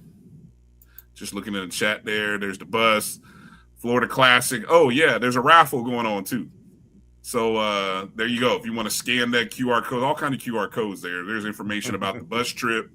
There's the raffle weekend. Oh, who's putting that on? That's not the boosters. That's Rattlers in Arms doing that. Okay, so I got my promotional stuff. You know what? That should have. We got to rearrange this because the Rattler in Arms stuff should have gone on a separate spread along with the Albany State thing. We'll have to rework that. So that way we don't get everybody's stuff mixed up. Because I think there's another slide in here which talks about that. Yeah, the tailgate. All right, so we'll rework that. Tailgate's coming up. Big tailgate, Rattler in Arms, FAMU, Albany State. Somebody said, I was listening to Keith's show. He was talking about the menu. Keith already had the dibs on the menu for the tailgate. And I was like, damn, some good eating. I was like, shoot. I mean, I'm already a member. I guess, am I covered if I'm already a member? Are we covered if we're already a member of the Rattlers in Arms? I hope so. I'm going to get a plate regardless. I'm going regardless, right? I'm going regardless. I'm like Doughboy. I'm going anyway. Exactly. Let's see. Okay. And then I think one other bit of news, there was the info. Brooke Hudson, again, now an assistant coach over at the Memphis University or University of Memphis. Caitlin Scroggins just a year ago went to Virginia State, had a good season in her first year at Virginia State. So former Rattlers doing a thing. Mm-hmm. I'm interested to see who the new assistant coach is. Coach practically told her, we could probably narrow it down based on who he said. He shouted out a bunch of the accolades, which, it's going to only be a couple of choices from a couple of programs. Mm-hmm. Probably, anyway. A couple of guys with some nice NIL deals, noticing. Yeah. Jamal Haley. Starting running back, Clean Eats. And then Isaiah Knowles is doing an NIL with Hotel Indigo. Let's support those businesses who support FAMU. That's why we got this out here. They investing in our student athletes, so let's invest in them. Hotel Indigo was a great sponsor of the Rattler Football Network last year. Mm-hmm. Really gonna miss not staying at the Hotel Indigo this year. We're gonna get ready to get into that, but hopefully it ain't over. It ain't over yet. It ain't over. Okay. All right. So keep my hopes up. Keep hope alive. Okay. All right. Well, I know if you maybe you've been under a rock the last 24 or 48 hours, but it not only was it reported by Gerald Thomas, GT3, in the Tallahassee Democrat. Where's my headline at? Do I have my headline? Hold on a second. Well, it was decided. One of the misleading things. I'm just saying this out loud here. But it came out the other day that not FAMU football, but FAMU Athletics decided to end radio broadcast of all games for the upcoming season. The article published this morning in the Tallahassee Democrat reads: FAMU football ends radio broadcast of all games, move to TV and streaming. So unfortunately, as the article states, for the last 4 to 5 decades, I mean, how long is a decade? 10 years. 4 to 5 means 40 to 50 years. Football games have been carried on the Rattler Sports Network via 96.1 JAMS, WHBX, a local Tallahassee radio station owned and operated by Cumulus Media. And so for the first time, it is not going to be there, at least as of today.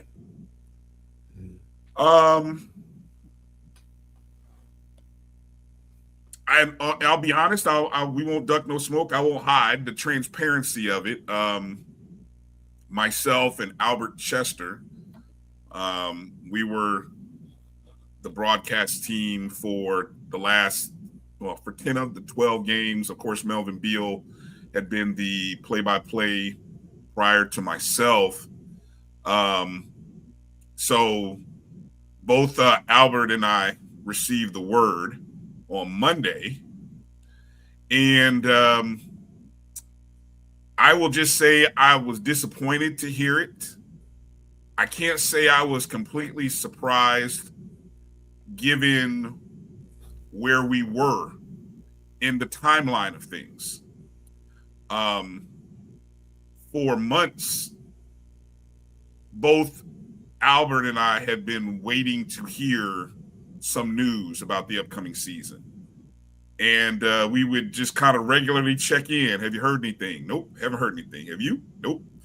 And so as the time drew closer and the weeks and months passed, it became a little disheartening as to what was going on and where we were at with things. And so, getting the call Monday was disappointing. Of course, Albert posted something on Facebook. Of course, many people know him and he knows a lot of people. So I think word started getting out. And then, of course, Wednesday, Gerald followed up with the article. And I'll be honest to you guys here and everybody who's listening. And the first question that people ask me is why? And I honestly did not ask why. Why ask why? I mean, with all the things going on surrounding the athletic program, why just wasn't on my mind. I don't know if I would have gotten, I don't know what answer I would have gotten. I don't know if I'd have got the full answer, the right answer, the PC answer. I mean, many people ask why about the $650,000 with the Georgia game. Did anybody get an answer that it made sense? Satisfied? No. So asking why just didn't really sit with me as a response. My thoughts, as well as Albert's, I think both went into what can we do? What can we do? How can we save this? I mean, 40 to 50 years. I don't want to see it fall apart on my watch. I don't want to be the last. Look, I've already been somewhere before where, I was the last. I was the last head basketball coach and an AD at a particular school before it closed. I don't want to be the last play-by-play broadcaster of the Rattler Sports Network. So my thoughts go into, how can we save it? Can we save it? I mean, we're 17 days away. How can we save it? I will say this though, what is disappointing more than anything, and I'm gonna share some screens.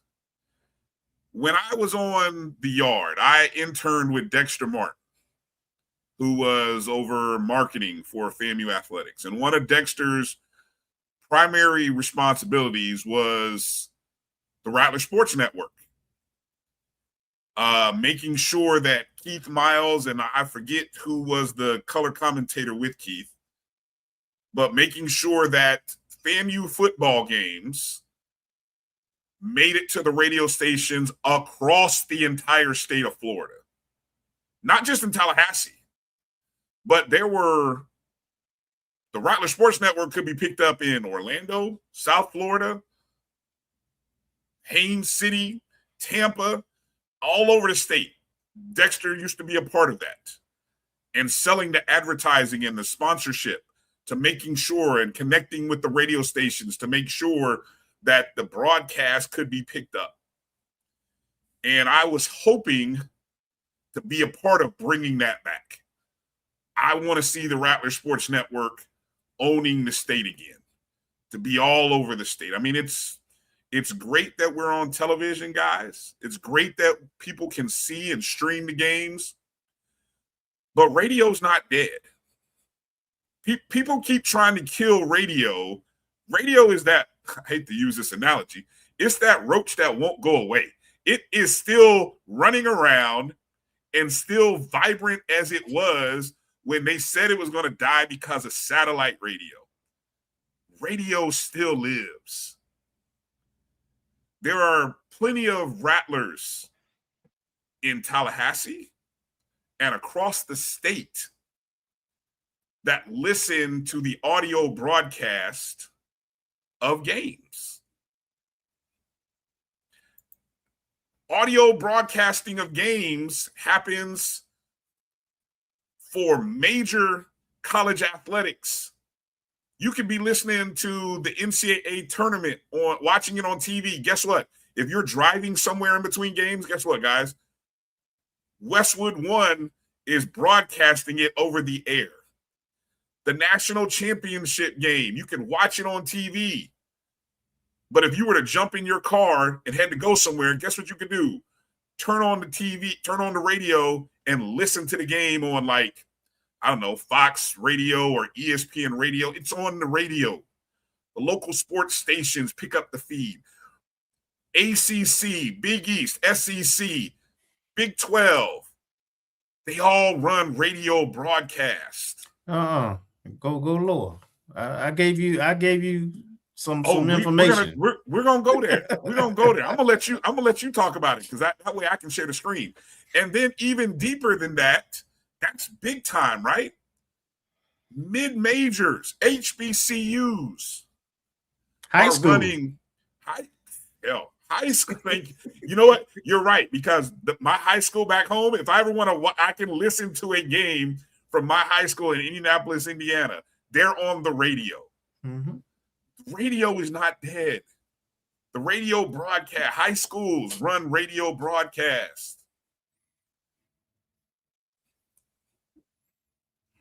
I don't know why if you ask me why, I don't know why it's going away. I'm saddened that it is right now going away. But I can't answer the why, because some things just don't make sense to me. That's just me. But by the reaction by a lot of you, by the reaction by a lot of people, it doesn't make sense to you either.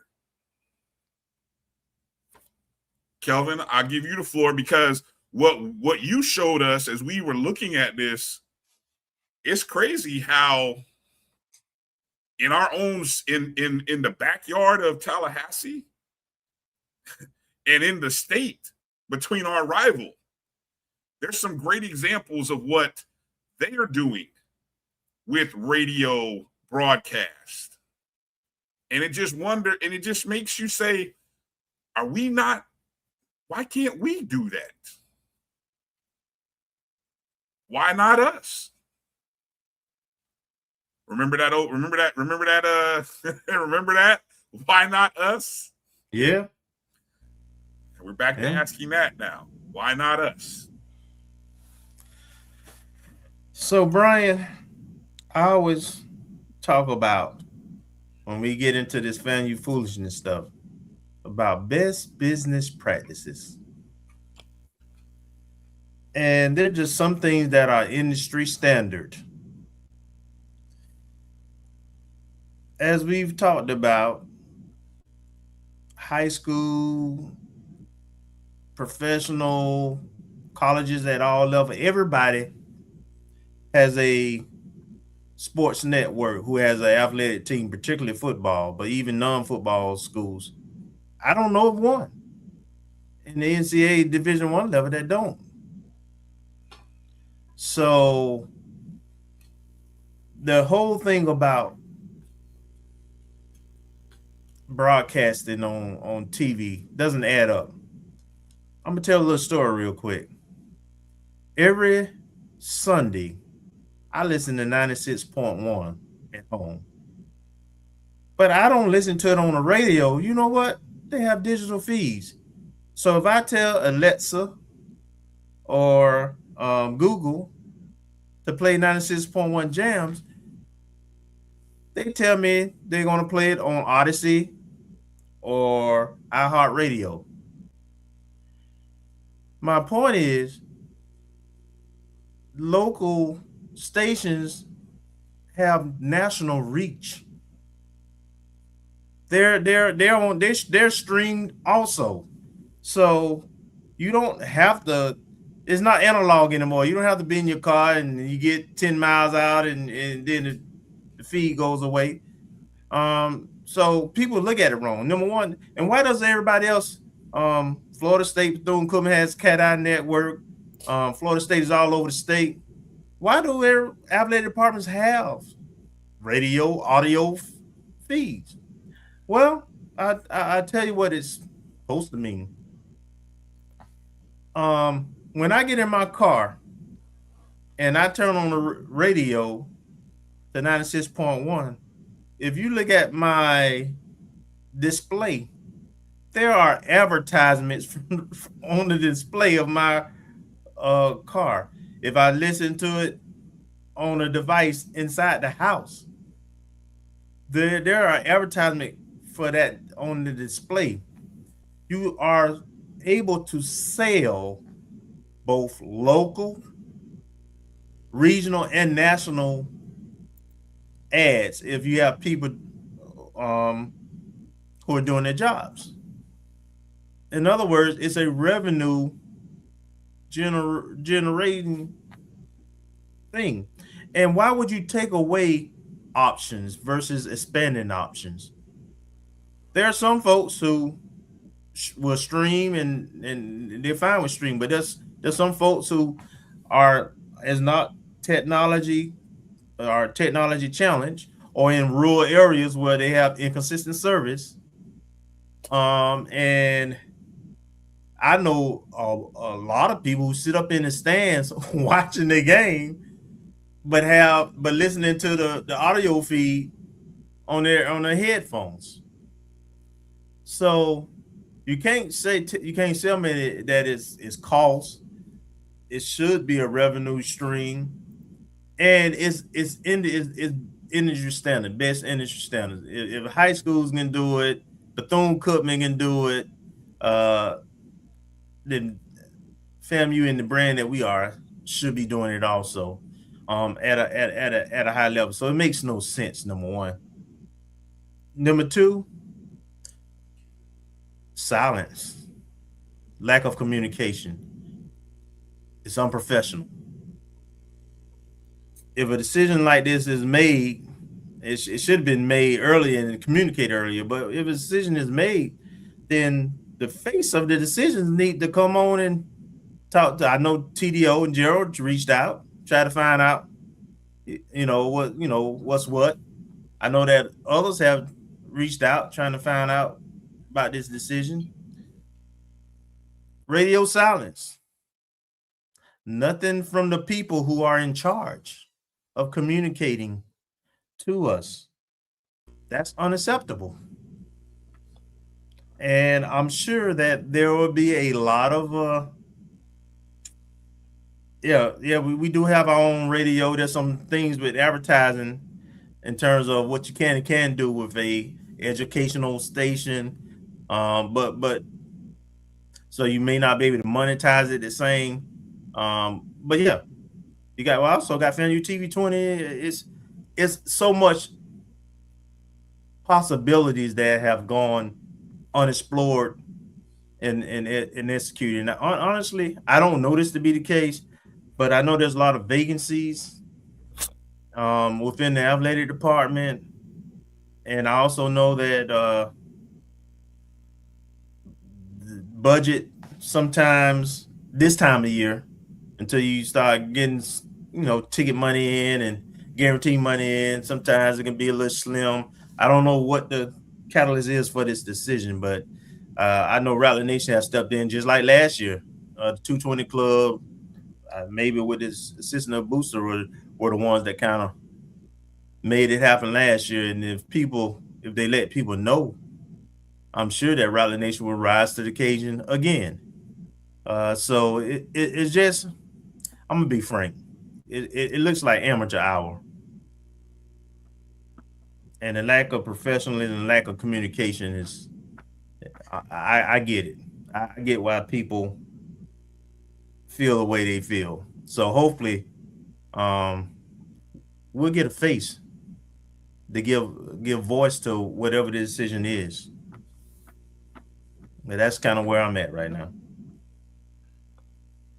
Marcus, you want to add any thoughts? Oh, sorry, go ahead, Kelvin. No, I was just going to point out, you got on the screen about, Bethune Cookman, our rival, and their Cat Out network. So I'm just saying, we FAMU. Go ahead, Marcus.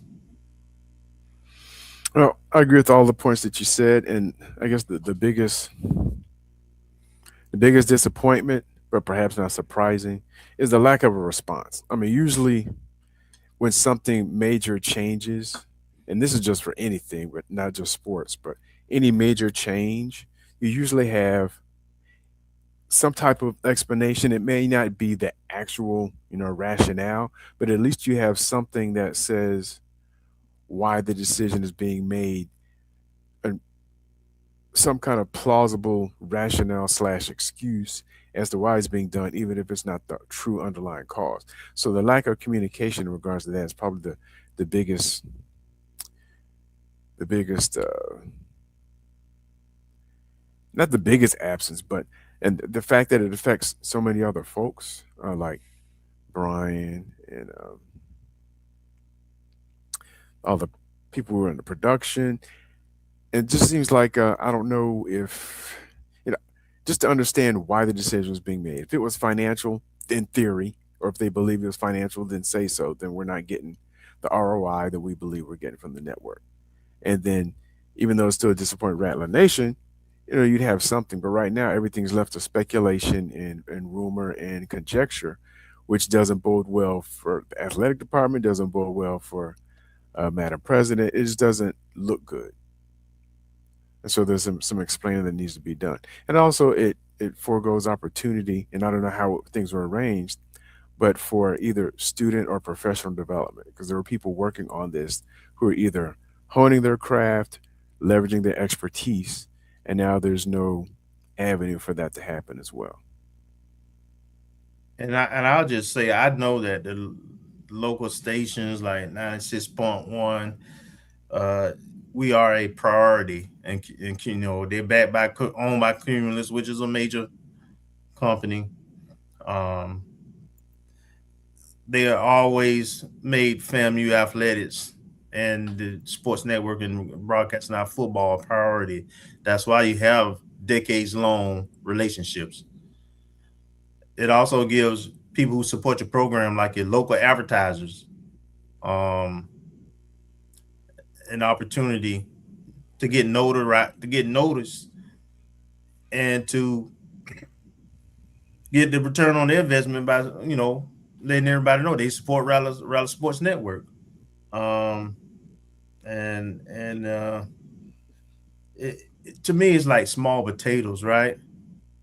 So this should be simple. It's not hard. Technology is at a point now where to broadcast something digitally to a radio station, somebody at the board, send it out.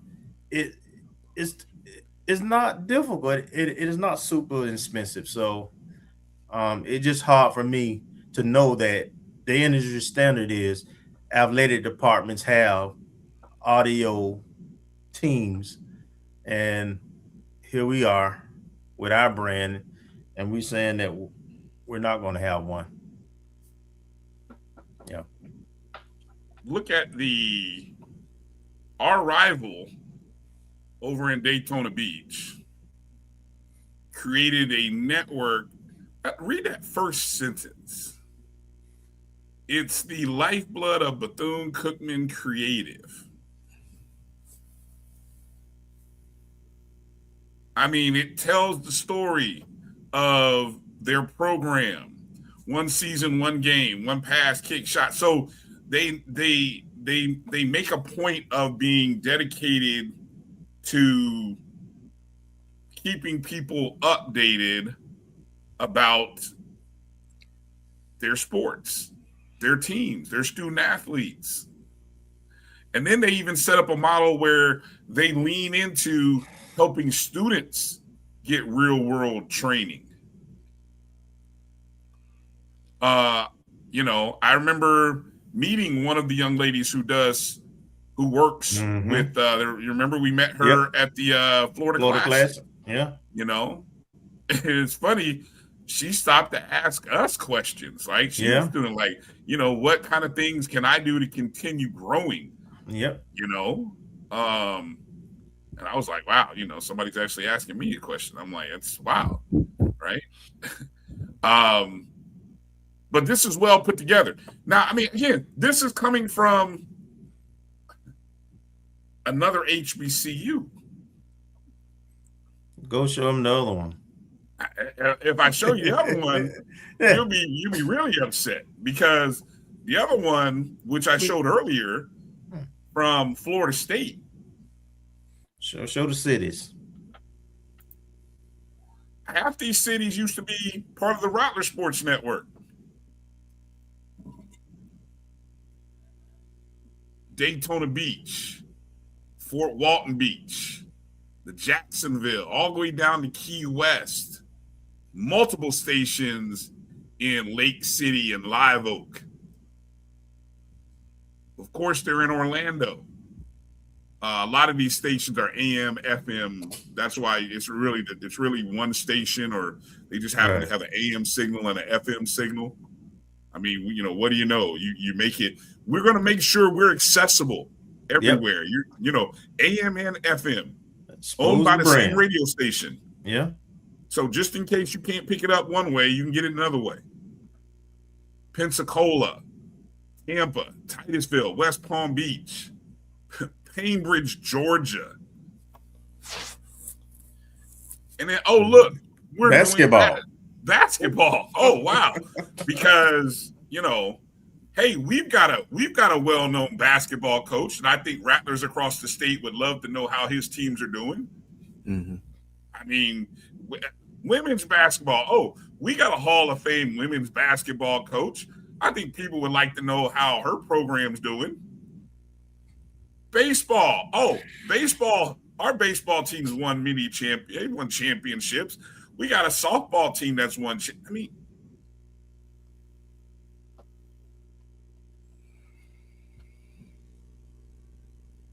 so at some point, the university you're saying it right. Yeah. The leadership the leadership of the university, somebody is going to have to care enough to not let this opportunity fall by. Because again, why not us? That's really at the end of the day, that's the question that I want to know. Why not FAMU? Florida State is good enough for your alma mater. It's good enough for the guys down the hill across the tracks. It's good for our cousins on the beach. Why not us? You know, we traveled. The radio broadcast team, what I learned, travels with the football program. Mm-hmm. So every hotel, every travel destination that football went on, we were there. Myself and Alchester, we were 2 seats, 2 rooms, 2 seats on a bus, 2 seats on a plane, 2 rooms at a hotel. Right there with everybody else who was part of the traveling party. Every stadium in the SWAC has a booth for the radio team. Now, you know, I've heard some interesting stories about some of those in the past, but I mean, you could like host a party. Like literally, we could be doing the broadcast and have like all kinds of stuff going on behind us, and no one would be to the wiser. Even at FAMU, we have a home radio booth. Guess what? There's a visiting radio booth to the right. And it's standard. When Alcorn State come down, who comes down with them to do their radio? Charles Edmond and his team. Tall man. Tall man radio. Everybody has it in the conference. So this is asinine. So yeah, I don't know, guys. I know it's I can't even tell you who to contact if you were upset. I mean, again, I always say go to the president if you really, but I don't know how you contact her. So I don't know who you contact. I guess, continue to, I don't know, at this point in the season being so far away, unless at the 12th hour or 11th hour, you decide to include, because travel plans are already being made for football. So if you're not including a radio crew and say, well, you would have to get your own way to and from, okay, it's not impossible. It's doable. Media credentials aren't hard to get. There's no cost to that. I can't speak to the technical side of it just yet, but there's ways. Oh, it could happen. I would tell you, I can speak to this because even before I worked in athletics, I used to pay to travel with the team, and I would be with Keith Miles' production crew when they went, and I could tell you there was times where it went almost to the week of before the university dotted all the I's and crossed all the T's. 96.1 is still there. They still can have a technician. They have a board. We already have internal equipment that we use when we set up to go on these trips to put the signal out. So the execution of it is not the issue. The will and authority to do it is the issue. Where's the leadership? Yeah. All right. Well, appreciate everybody who did reach out. Thanks. Maybe we'll be able to share some good news or some new news in the next week or two. But all we can do is just pray and watch.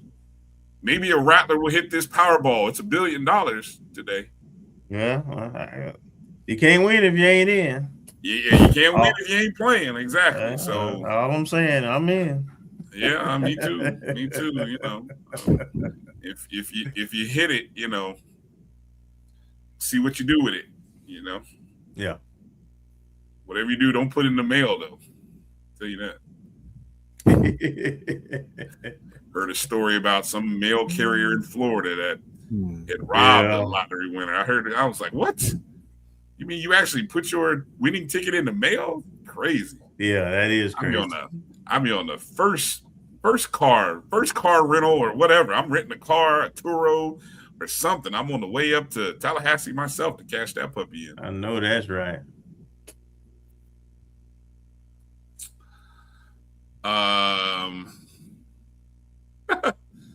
Yay, funny. All right, what other news and notes you guys got out there? Marcus, any other news and notes you want to hit on before we put this show to bed?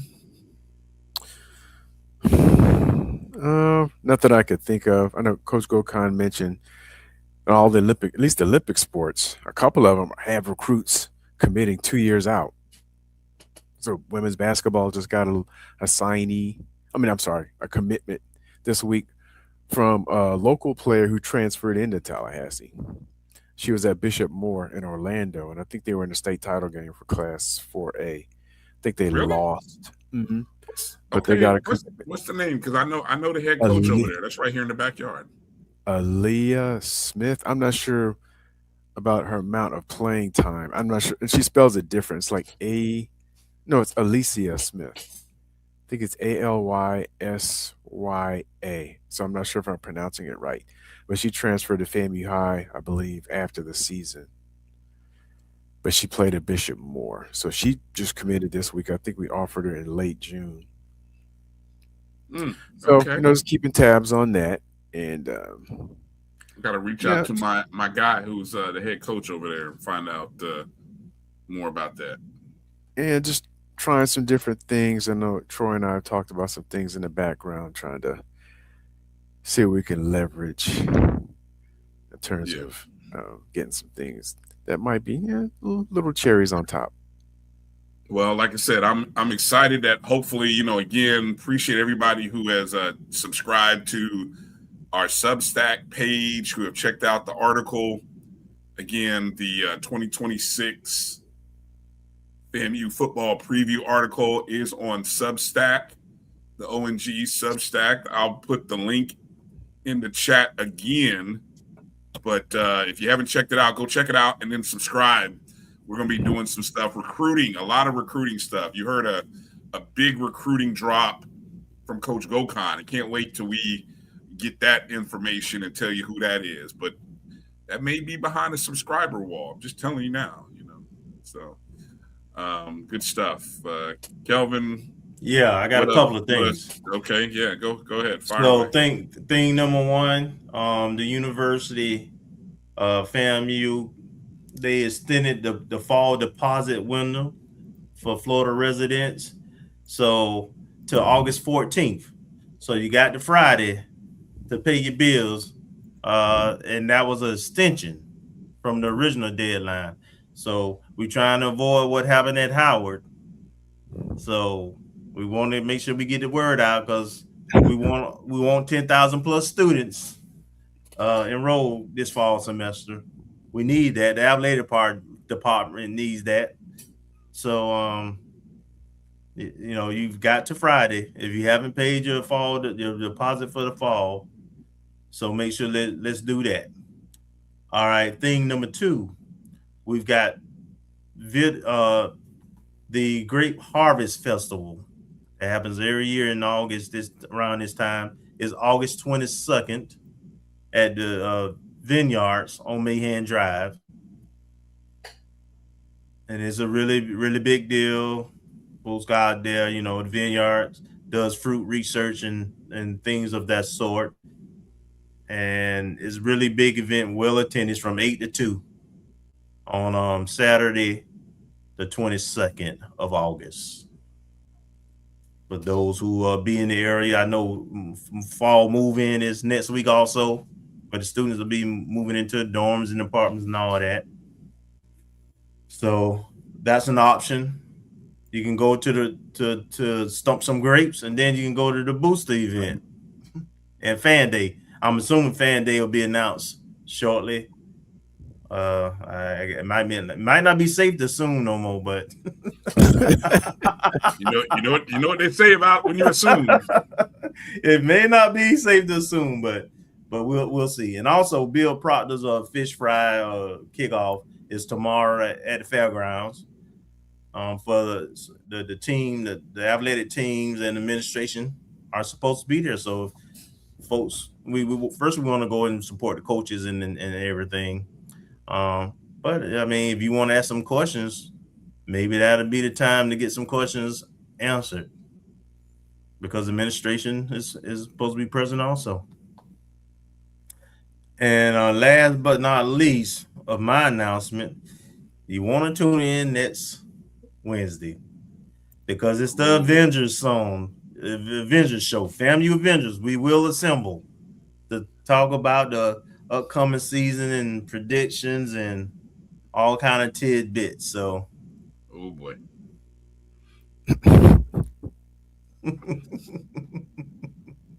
And that's all I got, Bryan. A lot to talk about. It is. A lot to talk about.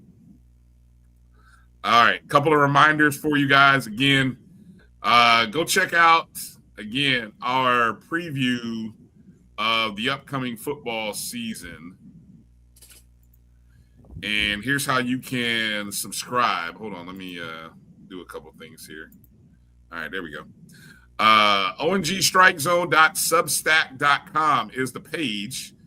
Go to our ONG Strike Zone Substack page. Free.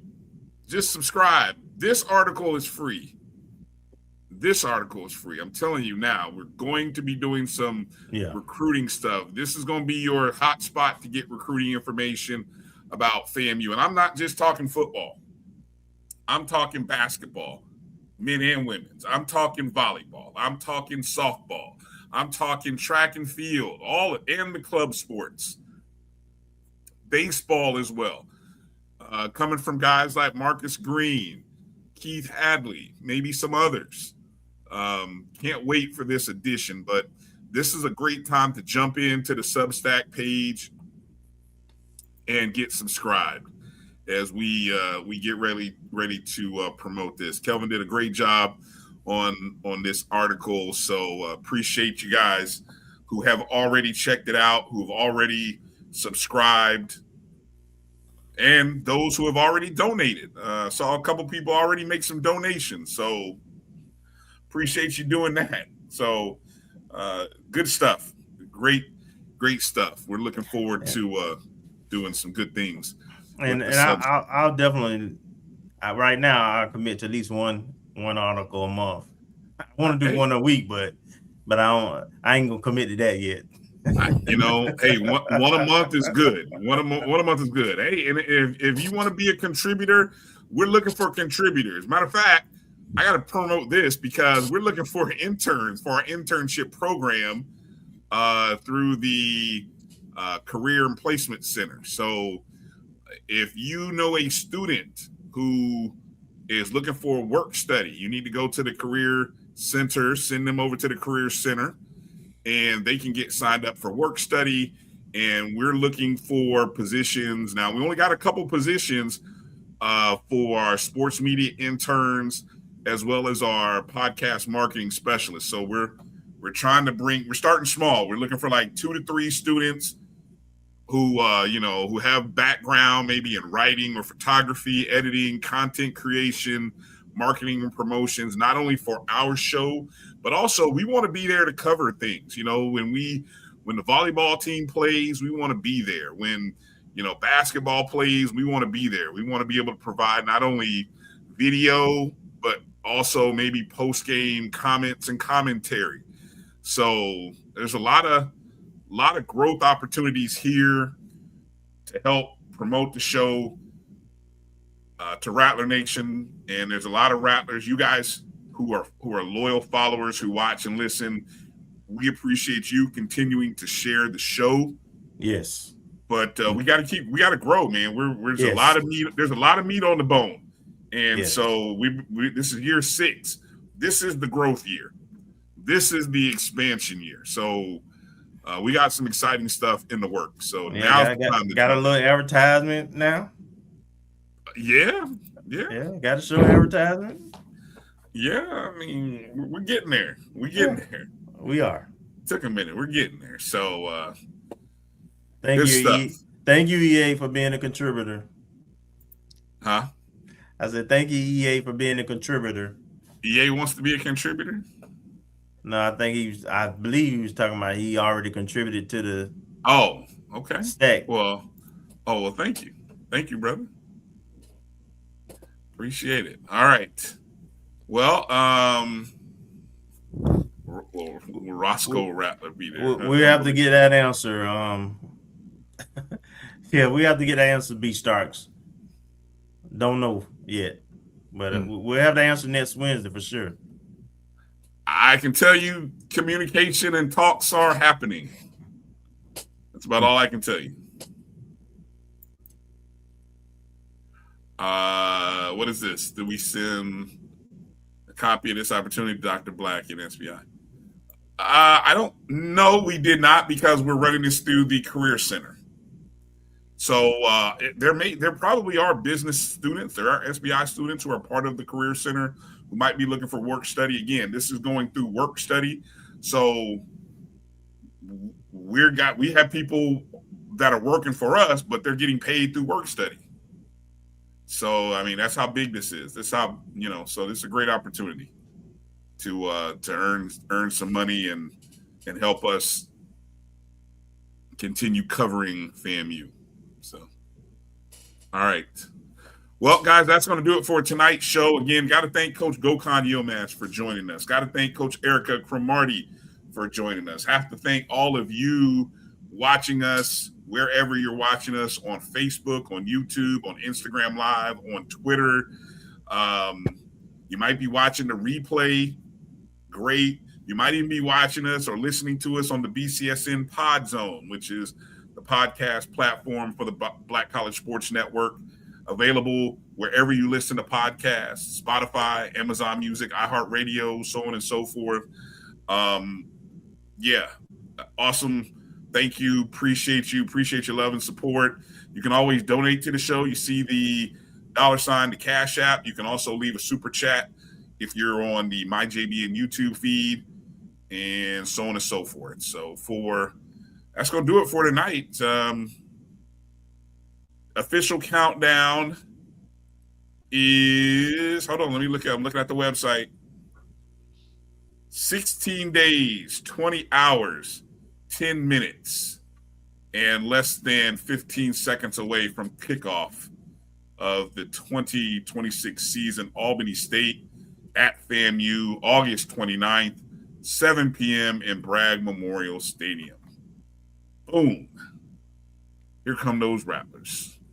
All right, folks, that's going to do it. For Marcus Green and Kelvin Rozier, I'm Bryan Fulford. Thank you, Rattler Nation. Be well, stay safe, and we'll see you next Wednesday. Things up, and make sure to strike, and strike again. Peace out, everybody.